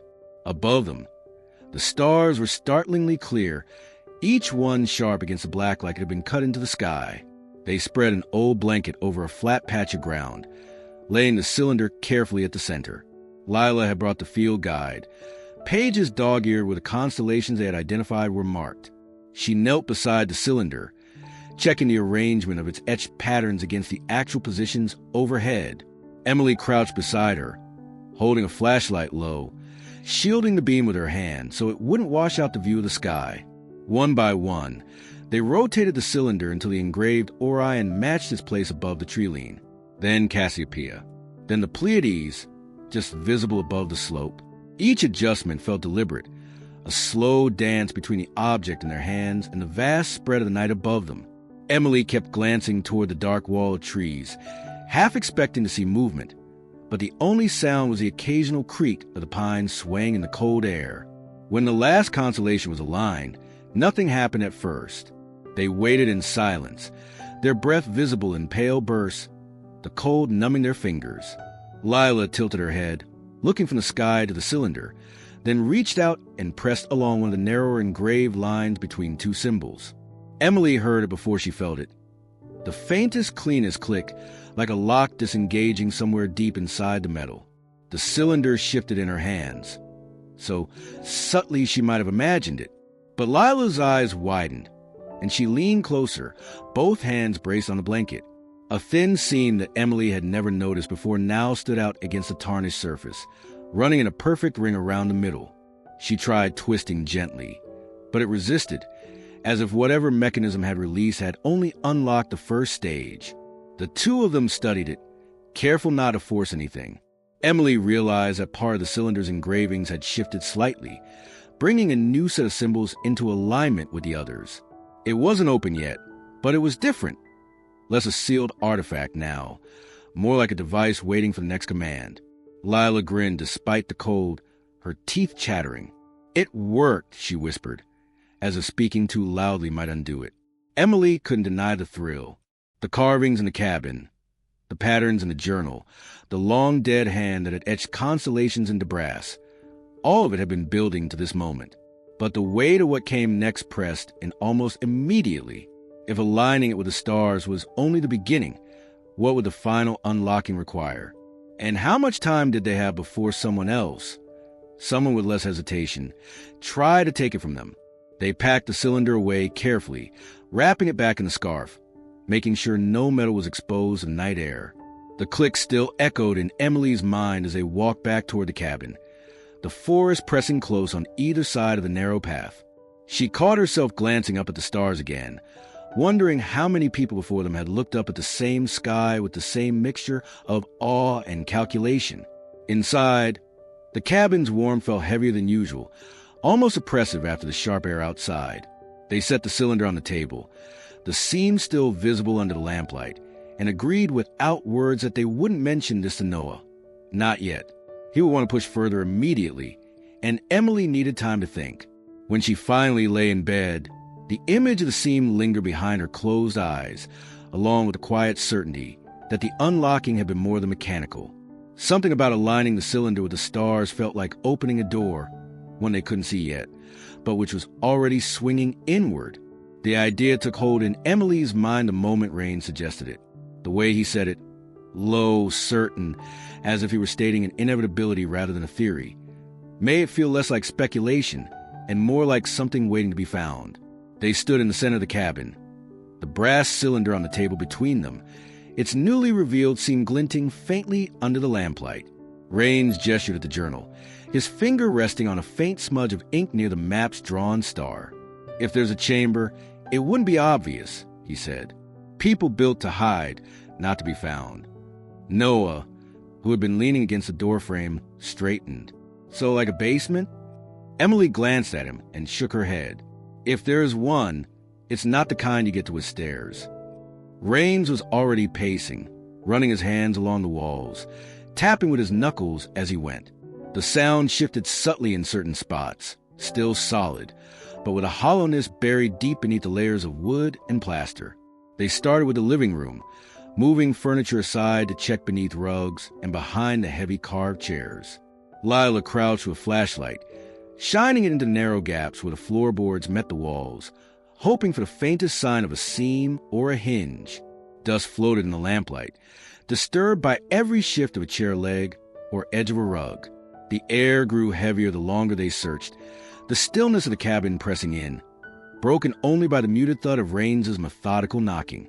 Emily's hands itched with the urge to pull up boards the way they had with the cylinder, but she knew the cabin had its own logic, haphazard from the outside, deliberate in ways only its builder would have understood. Rains eventually paused in the far corner, near the hearth. He pressed one palm against the wall and leaned closer, listening. "Here," he murmured.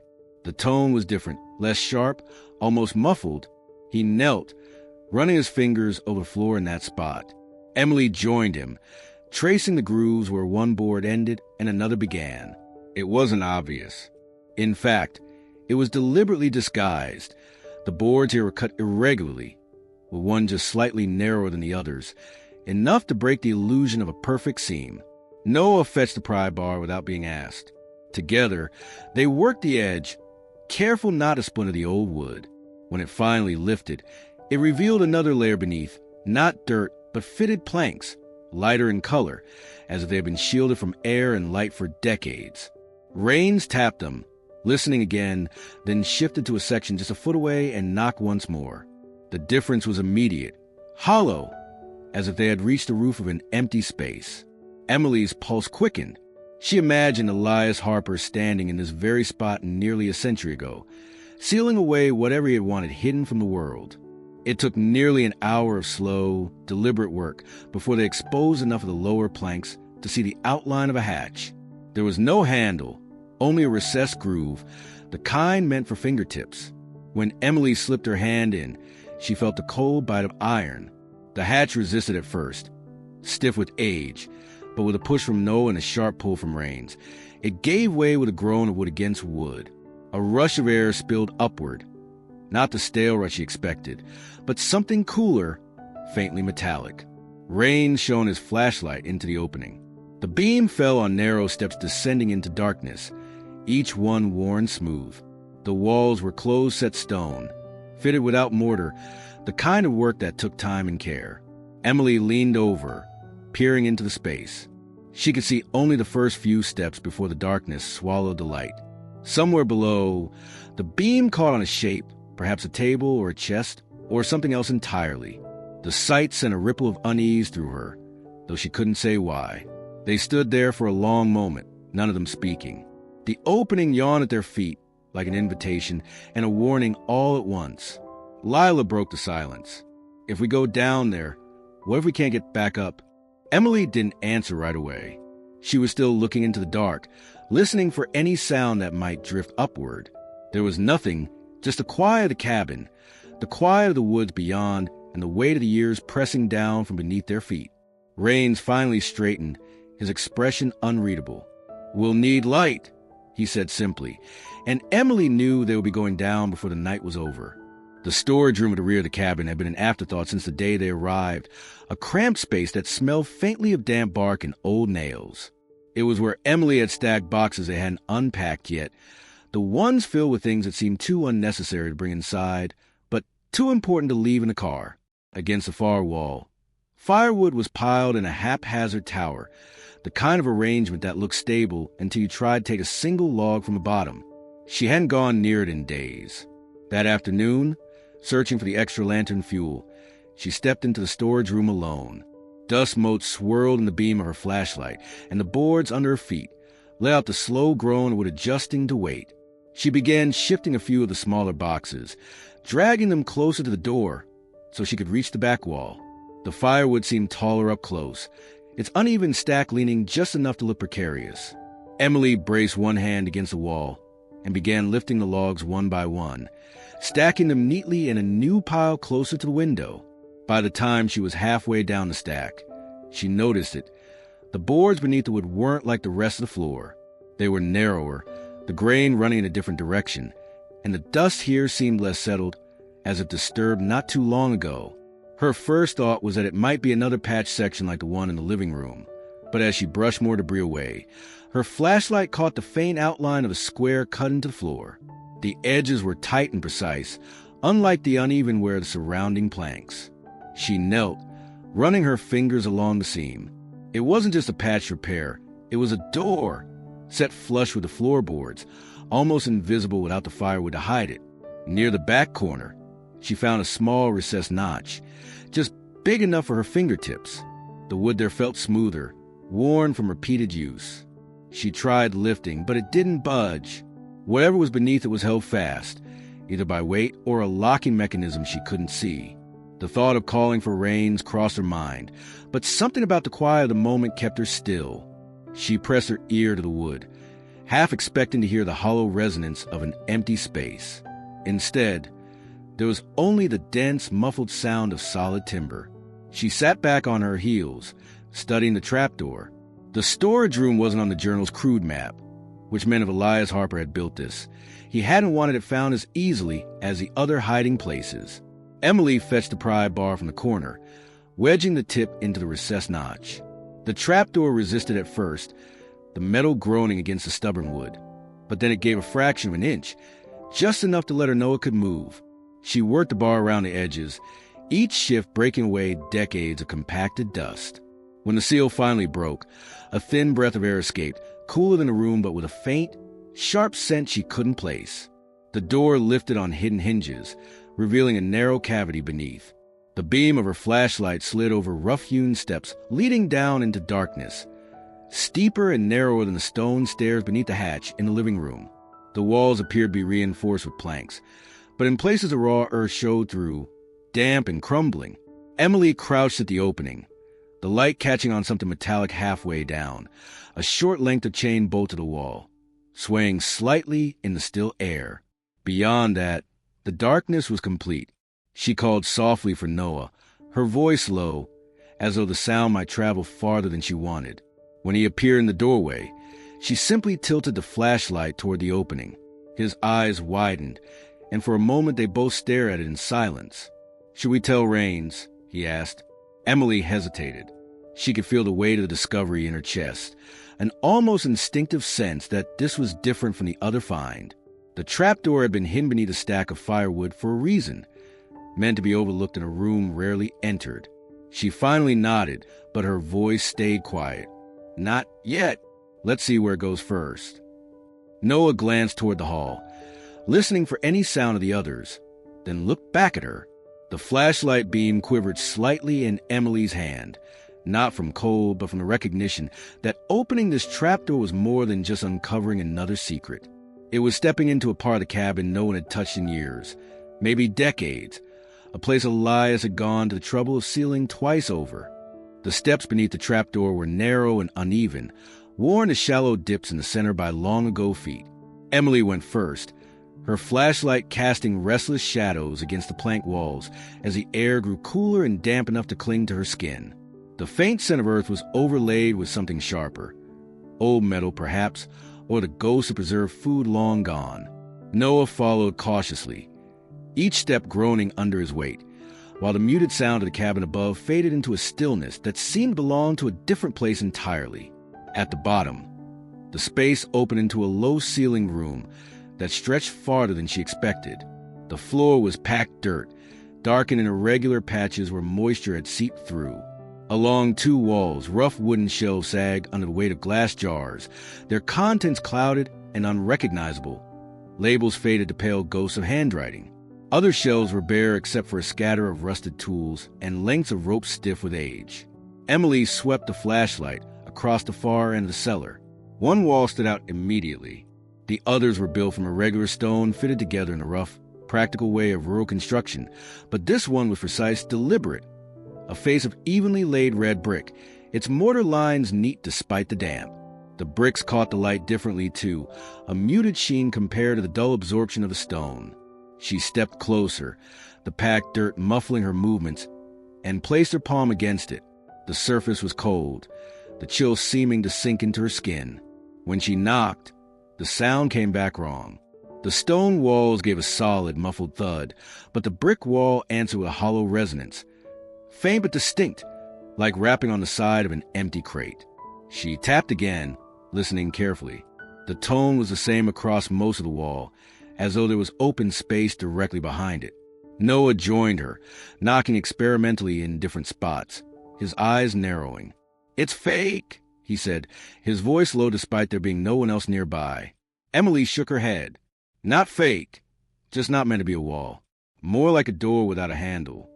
She traced the edges where the brick met the adjoining stone, but there was no visible seam, no hinge, no catch. Whoever had built it had intended it to be part of the cellar's bones.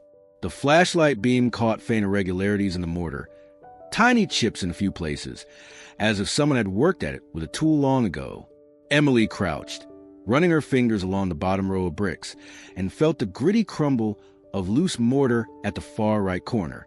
She could almost fit her fingernails into the gap, but the brick didn't shift when she pulled.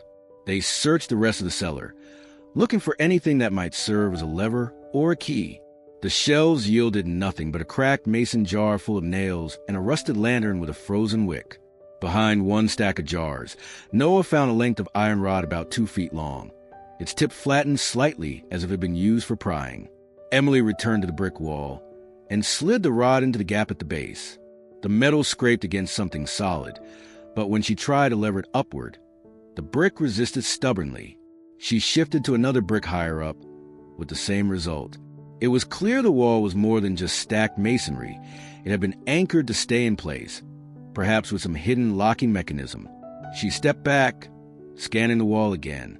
It was strange, she thought, to hide something behind brick in a cellar already concealed beneath a trapdoor. Whatever lay beyond had been doubly protected, first by the secrecy of the cabin's storage room, and then by this barrier of deliberate craftsmanship. The damp air seemed heavier the longer she stood there, as if the wall itself absorbed their presence. Noah crossed his arms and glanced toward the steps. "We should tell Raines," he said again, but Emily didn't move. Her mind kept circling back to the journal's vague references, preparations, keeping the knowledge safe, and the photograph of Elias Harper with a shovel, smiling like a man who knew something no one else did. She rested her hand flat on the brick one more time, listening to that hollow echo in her mind. The sound wasn't just empty. It was inviting, a faint suggestion of space that had been waiting a long time to be opened. The question was how, and whether the key to it was hidden somewhere else in the cabin, or already in their possession without them realizing it. When she finally turned toward the stairs, she glanced back once more. The beam of her flashlight lingered on the neat lines of mortar, the faint glimmer of red brick beneath its thin film of dust. It looked almost ordinary, the kind of wall you could pass 100 times without a second thought. But in the stillness of the root cellar, it felt more like a threshold. The decision to take the wall down came slowly, in the way a thought becomes inevitable after circling the back of the mind too long. The next morning, after a restless night where Emily kept hearing that hollow knock in her head, she and Noah returned to the cellar with purpose. The air felt colder than before, the kind of chill that seemed to seep out from the brick itself. Emily had found a hammer and cold chisel in the shed behind the cabin, their handles dry and splintered from years of neglect, but the metal still solid. She started at the loose corner mortar she had noticed the day before. The first strike of the hammer sent a sharp ring through the confined space, followed by the dry crumble of old mortar dust drifting to the packed earth floor. Noah crouched beside her, holding the flashlight steady. so the beam followed her hands. The second and third blows loosened the first brick enough that she could pry it free, revealing a dark cavity behind it no more than the width of her forearm. They worked methodically, brick by brick, passing the removed ones to Noah, who stacked them neatly against the far wall, as if they might one day need to be replaced. The mortar cracked more easily once the first row was gone, and with each gap, the hollow behind became more apparent. Emily could feel a faint draft slipping through, carrying an earthy smell with it, older and deeper than the scent of the root cellar. By the time the opening was shoulder-high and wide enough to lean through, the beam of the flashlight caught something beyond. Rough timber framing the edges of a narrow passage, its ceiling low enough to force anyone to stoop. The floor looked like compacted earth, though it was darker, damp with a sheen that reflected the light. Emily paused, her breath steadying, aware of the weight of what they were about to step into. She squeezed through first, her boots sinking slightly into the damp ground as she straightened into the passage. The walls on either side were raw earth reinforced intermittently with planks, the grain pale and water-stained. The air was heavier here, with a faint metallic tang of rust. Noah followed, his shoulders brushing the walls as they moved forward. The beam of light bobbed ahead of them, revealing only a short distance before the space turned sharply to the right. Rounding the corner, they entered a small chamber carved directly into the earth. It was no more than 10 feet across in any direction, the ceiling so low Emily could touch it with her fingertips. In the center of the packed dirt floor sat a rectangular table made from thick planks, its surface marred with age and marked by deep cuts as though tools had been used here often. On the table rested a cluster of objects, metal tins streaked with corrosion, a wooden box with a sliding lid, and a stack of parchment wrapped in wax cloth. Against the far wall, a set of shelves had been built into the earth itself, each holding glass jars and narrow metal canisters. Some jars were clouded with sediment, their contents indecipherable, while others held rolled scraps of paper bound with twine. On the lowest shelf lay a small, dust-covered chest, secured with a tarnished brass lock. Emily stood in the center of the room, turning slowly. This place had been hidden so deliberately, its secrecy protected by more than one generation. The weight of time was palpable. Every surface carried the stillness of something untouched for decades. The air here didn't just smell of age. It seemed to hold it dense and unmoving, as though disturbing it might stir up whatever had been laid to rest along with these artifacts. Noah set the flashlight on the table so its beam illuminated the shelves, freeing both their hands. Emily reached for the wax cloth first, the surface brittle but still keeping the parchment dry. The top sheet bore neat, slanted handwriting in ink that had faded but remained legible, the letters forming diagrams and notes in a language she didn't immediately recognize. She didn't open the chest. Not yet. Instead, she stepped back, taking a hold of the small chamber, the way it was shaped, the care with which it had been reinforced, the unmistakable purpose in its creation. This wasn't merely a storage space or a hideaway. It was a vault, constructed to endure time and conceal something its builders hadn't trusted the outside world to see. The sound of their breathing seemed too loud in the stillness. When Noah finally spoke, his voice was subdued. "Mom, do you think this is what they were protecting?" Emily kept her eyes on the locked chest, her answer measured. "I think it's only part of it. Whatever this is, there's a reason it stayed hidden all these years. And we just opened the first door." The flashlight beam swept slowly across the chamber, catching the pale gleam of glass along the far wall. The shelves were narrow, set into the packed earth with such precision that they looked like they'd always belonged there. Each shelf was lined with glass jars, their lids sealed with a dark, hardened wax that had cracked in places but still clung stubbornly to the glass.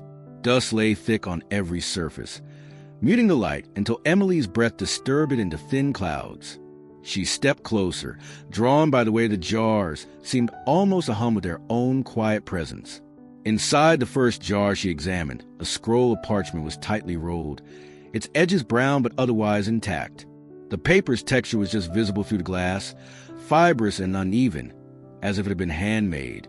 She turned the jar gently, revealing faint ink markings where the roll's edge pressed against the glass.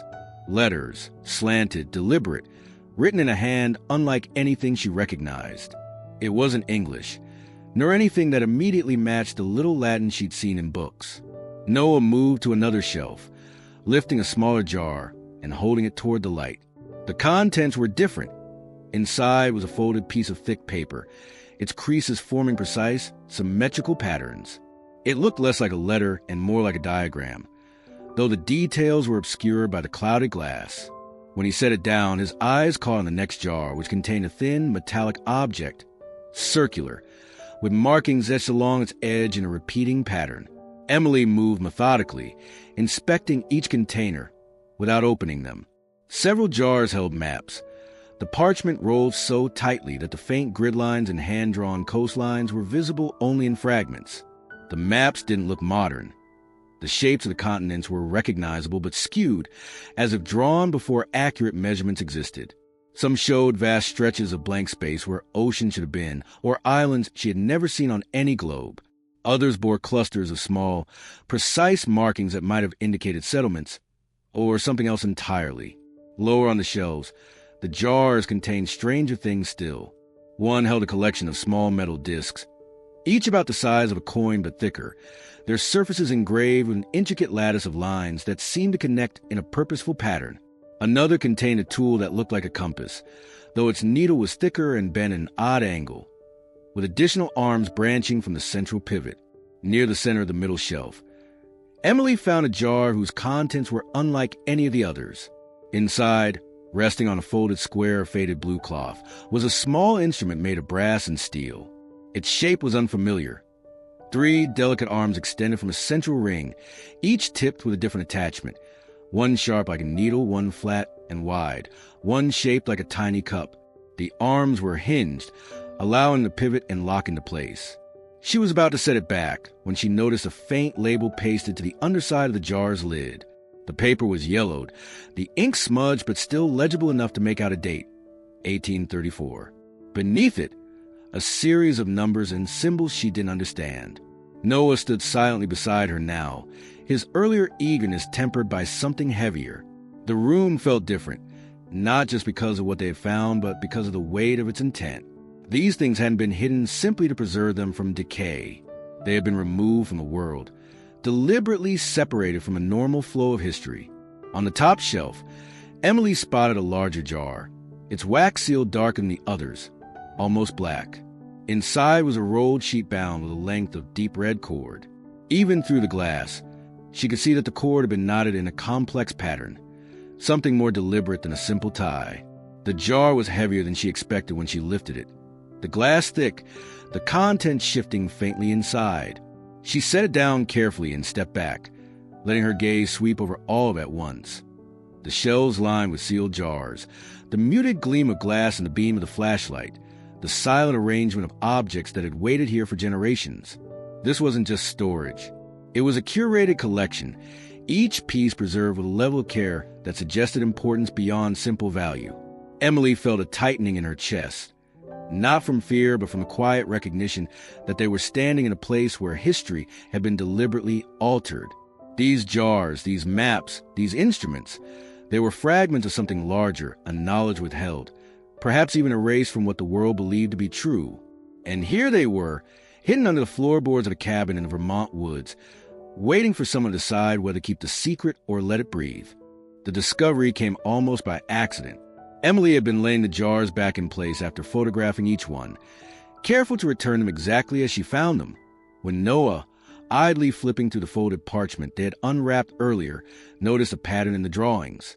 At first glance, the pages were dense with sketched star fields, compass roses, and delicate diagrams of circles intersecting at odd angles. But along the lower margins, tiny symbols, identical to those etched into a brass cylinder, had been drawn in a sequence, each one linked to the next by a faint pencil line. He pointed it out, and Emily leaned over the table, matching the symbols on the parchment to those on the cylinder itself. They were the same curves, same notches, even the same faint imperfections in the engraving. There was no text explaining their order, but the connection felt intentional.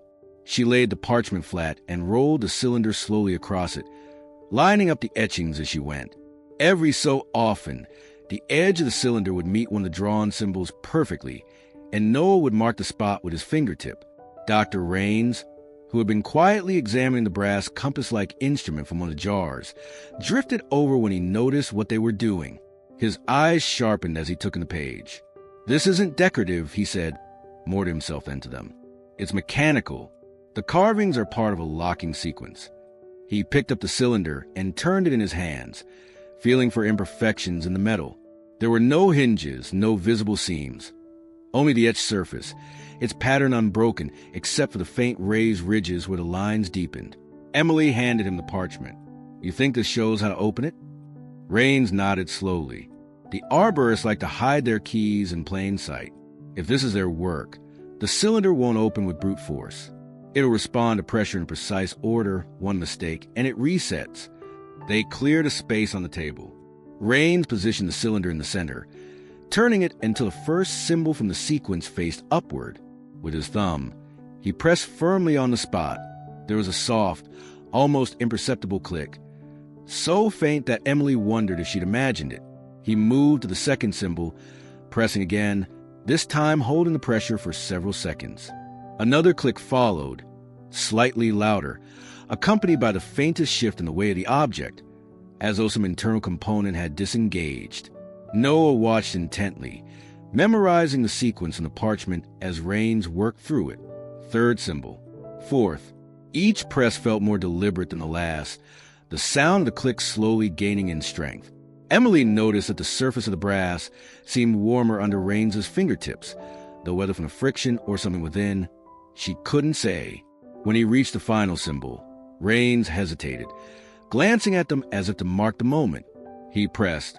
This time, instead of click, a low metallic hum began to resonate from inside the cylinder, a vibration that traveled through the table and into Emily's hands where they rested on the wood. The etched bands of brass shifted almost imperceptibly, then separated with a smooth, gliding motion, revealing a seam that had been invisible before. Raines twisted the top section carefully. It moved with surprising ease, coming free to reveal the hollow interior. Inside was a rolled bundle of parchment, bound tightly with a strip of aged leather. The air that escaped smelled faintly of oil and something sharper, metallic, as though it had been sealed away from the world for far longer than any of them had been alive. Emily reached in and lifted the bundle out. The parchment crackled softly under her fingers, but it held together. She laid it gently on the table, untying the leather strip. The roll unfurled with deliberate slowness, revealing lines of script in the same unfamiliar hand as a journal, interspersed with diagrams of machines she couldn't identify, gears, lenses, and structures that looked like parts of towers or instruments. Raines leaned in, his expression shifting from curiosity to something closer to awe. This is beyond what I expected," he murmured. His fingertip traced one of the diagrams, stopping at a symbol repeated several times, a mark they had seen not only in the carvings of the cabin, but also in the jars on the shelves. "If this is what I think it is, it could explain why they had all of this, and why someone tried to buy this place without asking questions." Emily said nothing, but her gaze kept drifting from the parchment to the open cylinder. It wasn't just a container. It had been a gate, locked against anyone who didn't know the sequence, holding inside something the Arborists had guarded fiercely. And now, after decades of silence, it was open. The parchment sheets were larger than they first appeared, each one folded with meticulous care to fit inside the brass cylinder. As Emily spread the first page across the table, the lines came into focus. Thin, precise ink strokes forming an intricate lattice of parts and assemblies. The paper was yellow but remarkably intact, the ink only slightly faded.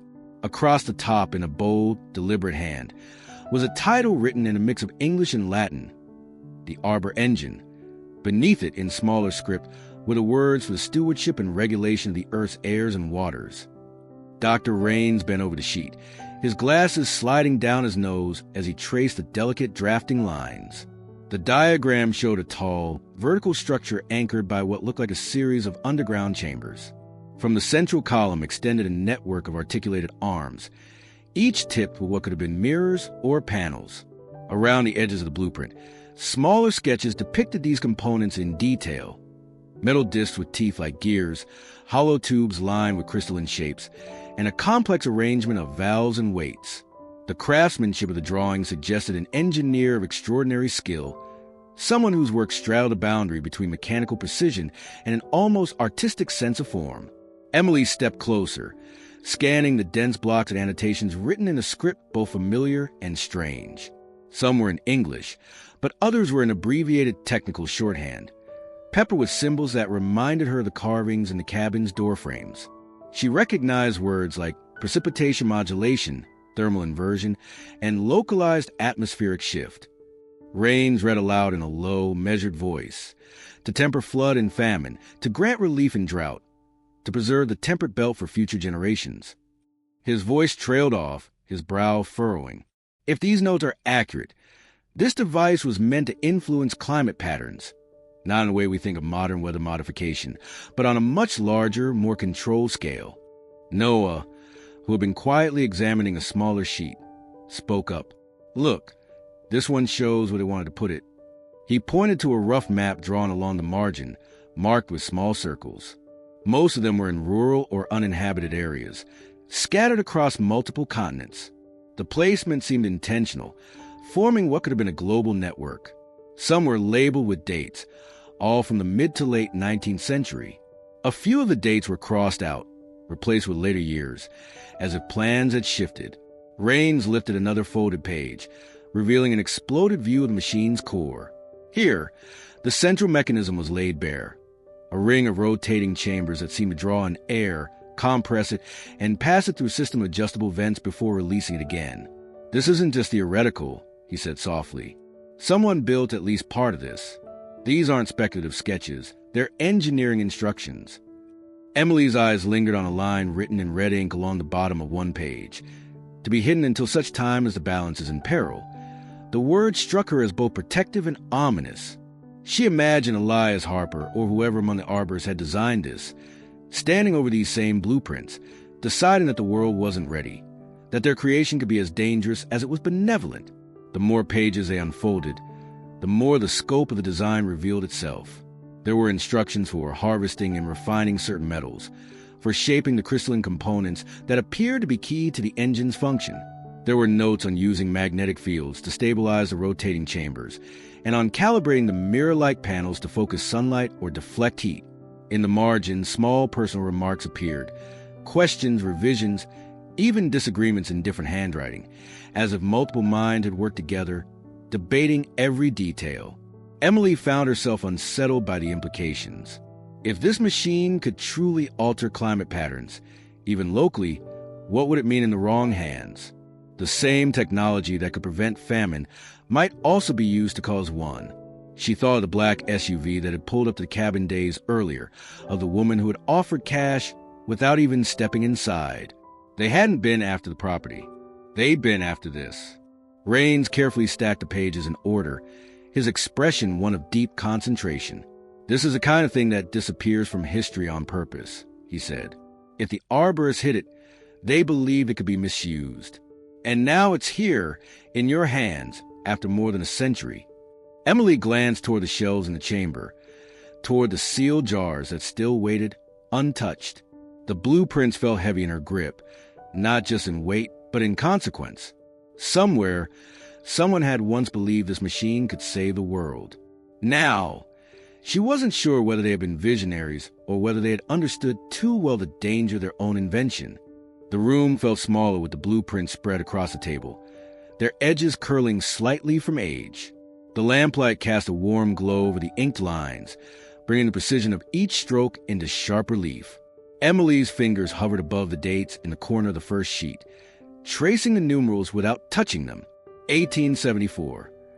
The number sat there in black ink, unassuming but impossible to ignore. Another page bore a later date, asterisk 1881 asterisk, and yet another 1893. None of them belonged to a time when climate science, as they knew it, even existed. Rains leaned on the table, both hands braced against the wood, his gaze fixed on those numbers as if staring at them long enough might reveal a hidden truth. "Do you understand what this means?" he said, his voice measured, almost hesitant. Emily shook her head slowly. "This is decades, before anyone in the scientific community was talking about climate regulation in any practical way. The ideas here, the engineering, they're so far ahead. It's as if they came from another century entirely. He picked up one of the pages and held it toward the light, studying the faint watermark in the paper. This isn't a forgery. The materials are period accurate. The ink's oxidation is consistent with the age, and the drafting style matches late 19th century mechanical drawings. Whoever created these not only had the theory, but also the means to build it. If the Arbor engine is real and it worked, this could completely rewrite the history of environmental science. Noah shifted uncomfortably in his chair, glancing between them. So, you're saying someone back then could control the weather? Raines's brow furrowed, and he didn't answer right away. Not in a simplistic sense, no, he said finally. But they understood enough about atmospheric systems to manipulate local conditions, reduce rainfall in one place, increase it in another, adjust temperature gradients. If this was implemented on a large scale, it could influence entire regions. Emily thought back to the journal entries from Elias Harper, the references to keeping the knowledge safe, and the deliberate hiding of the cylinder. Why would they hide it instead of using it? She asked. Raines let out a slow breath. That's the question, isn't it? If you had a tool that could feed the hungry and prevent drought, you want to share it. Unless you also knew it could cause drought and famine just as easily. It's possible they decided the risks outweighed the benefits. Or someone forced them to stop. The notion unsettled her. She imagined men in heavy coats and bowler hats gathered around a table, debating whether to lock away the work of years, maybe lifetimes, because they couldn't trust the world with it. The thought carried a strange echo of the present, where they now stood in a hidden chamber with the same dilemma in their hands. Raines began pacing slowly, speaking more to himself than to them. If we can authenticate these fully, it would shift our understanding of when humanity began to conceive of controlling its environment. The credit for early climate science would no longer rest solely on the 20th century. It would go back here to the Arborists, and that raises another problem. He stopped and looked at Emily. If these designs become public, they won't just attract historians and academics. They'll attract people who see profit, power, or control in this technology. People like the one who came to your door offering cash. Emily felt a cold knot in her stomach. She thought of the black SUV, the woman's unreadable expression, the casual way she had tried to buy the cabin without seeing inside. Whoever she represented hadn't been guessing. They'd known. Lila, who had been sitting quietly on the floor examining one of the smaller artifacts, looked up. So, if this changes history, does that mean someone will want to change it back? The question hung in the air longer than it should have. Raines gave a small, grim smile. History is a story we tell ourselves. When new evidence appears, it threatens that story. Not everyone likes having it rewritten. Emily folded the first sheet of the blueprint carefully, feeling the brittleness of the paper beneath her fingertips. It wasn't just about what they had found. It was about everything it might bring with it. A discovery from a century and a half ago had the potential to shift not only the past but the future. And standing in the dim, dust-scented chamber beneath her great-uncle's cabin, she understood that this was no longer about curiosity or inheritance. It was about deciding whether to keep the Arbor engine a secret, as Elias had, or let it out into a world that might not be ready, just as it hadn't been ready before. The cabin was quiet, save for faint ticking of the old clock on the mantel. The blueprints lay in a neat stack on the table, the brass cylinder beside them, its etched surface catching the last of the day's light through the narrow windows. Emily sat in the chair closest to the fire, though the flames had long since faded to embers. Across from her, Dr. Raines leaned forward, elbows on his knees, watching her with the stillness of someone who understood that no one could help her make this decision. Noah was pacing in the corner, his hands shoved deep into his pockets, while Lila sat cross-legged on the rug, sketching the cylinder from memory in the small notebook she'd been carrying since they arrived. Emily envied her children's simplicity in this moment. Noah channeling his unease into restless motion, Lila treating the discovery like an elaborate puzzle. For them, it was still an adventure. For her, it was a crossroad she hadn't asked for. Raines broke the silence first. If you turn this over to state, they'll study it, lock it away, maybe never let anyone outside a select group of officials see it. You'd have the assurance of protected, but you'd also lose any say in what happens next. He sat back and folded his hands. If you keep it hidden here, you preserve the secrecy Elias intended, but you also risk it being found someday by someone far less careful. And if you reveal it, make it public, you can't control how the world will use it or abuse it. Emily stared at the fire's dying glow, feeling the weight of each possibility. Handing it to the state might protect her family from unwanted attention, but the memory of the woman in the black SUV lingered. Whoever she represented might already have reached into government offices, into places where secrets could vanish without a trace. Keeping it hidden meant preserving Elias's choice, honoring whatever caution had driven him to bury it beneath the cabin floorboards. But she couldn't ignore that the Arbor engine had been created to solve problems the world still faced. Drought, flood, famine. Was she entitled to decide it should remain buried? Her thoughts turned to the public option, the most dangerous path of all. If the blueprints were published, scientists around the world could study them, verify them, maybe even replicate the technology. But there was no guarantee they'd be used for good. One set of hands might bring rain to parched farmland. Another might weaponize it, turning control of weather into a lever of power. Once the designs were out, there would be no taking them back. Noah stopped pacing. Why can't we just make sure it's used right? His voice cracked slightly, a mix of frustration and hope. Rain's answer for her. Because once knowledge leaves your hands, you can't choose who holds it next. You can't make rules that everyone will follow. History doesn't work that way. Emily thought Elias again, not as a smiling man in a photograph with his shovel, but as someone wrestling with the same choice, knowing what a bill could tip the balance for better or worse. She imagined him sealing the cylinder, wrapping it in oilcloth, hiding it under the floor, perhaps with the hope that someday someone else would understand why he had kept it from the world. Outside, the wind had picked up, rattling the pine branches against the cabin walls. It was the sound of the forest pressing close, as if listening. She glanced at her children, at Rains, at the artifacts still sitting in their jars in the hidden chamber below. Any path she chose would ripple far beyond this room, this family, this cabin. Finally, she stood, moving to the table. She placed a hand on the brass cylinder, feeling the cool metal under her palm. The decision wasn't simple. It wasn't safe. But it had to be hers. Not out of fear, not out of obligation, but out of understanding that the choice would bind her to the Arbor engine's fate just as it had bound Elias. For a long moment, no one spoke. The ticking of the clock seemed louder now, marking the seconds between what had been and what would come next. When she finally looked up, her expression had changed, quiet, resolved, and certain enough to stop Rains from asking what she decided. Whatever her choice, it would remain hers until the moment she acted.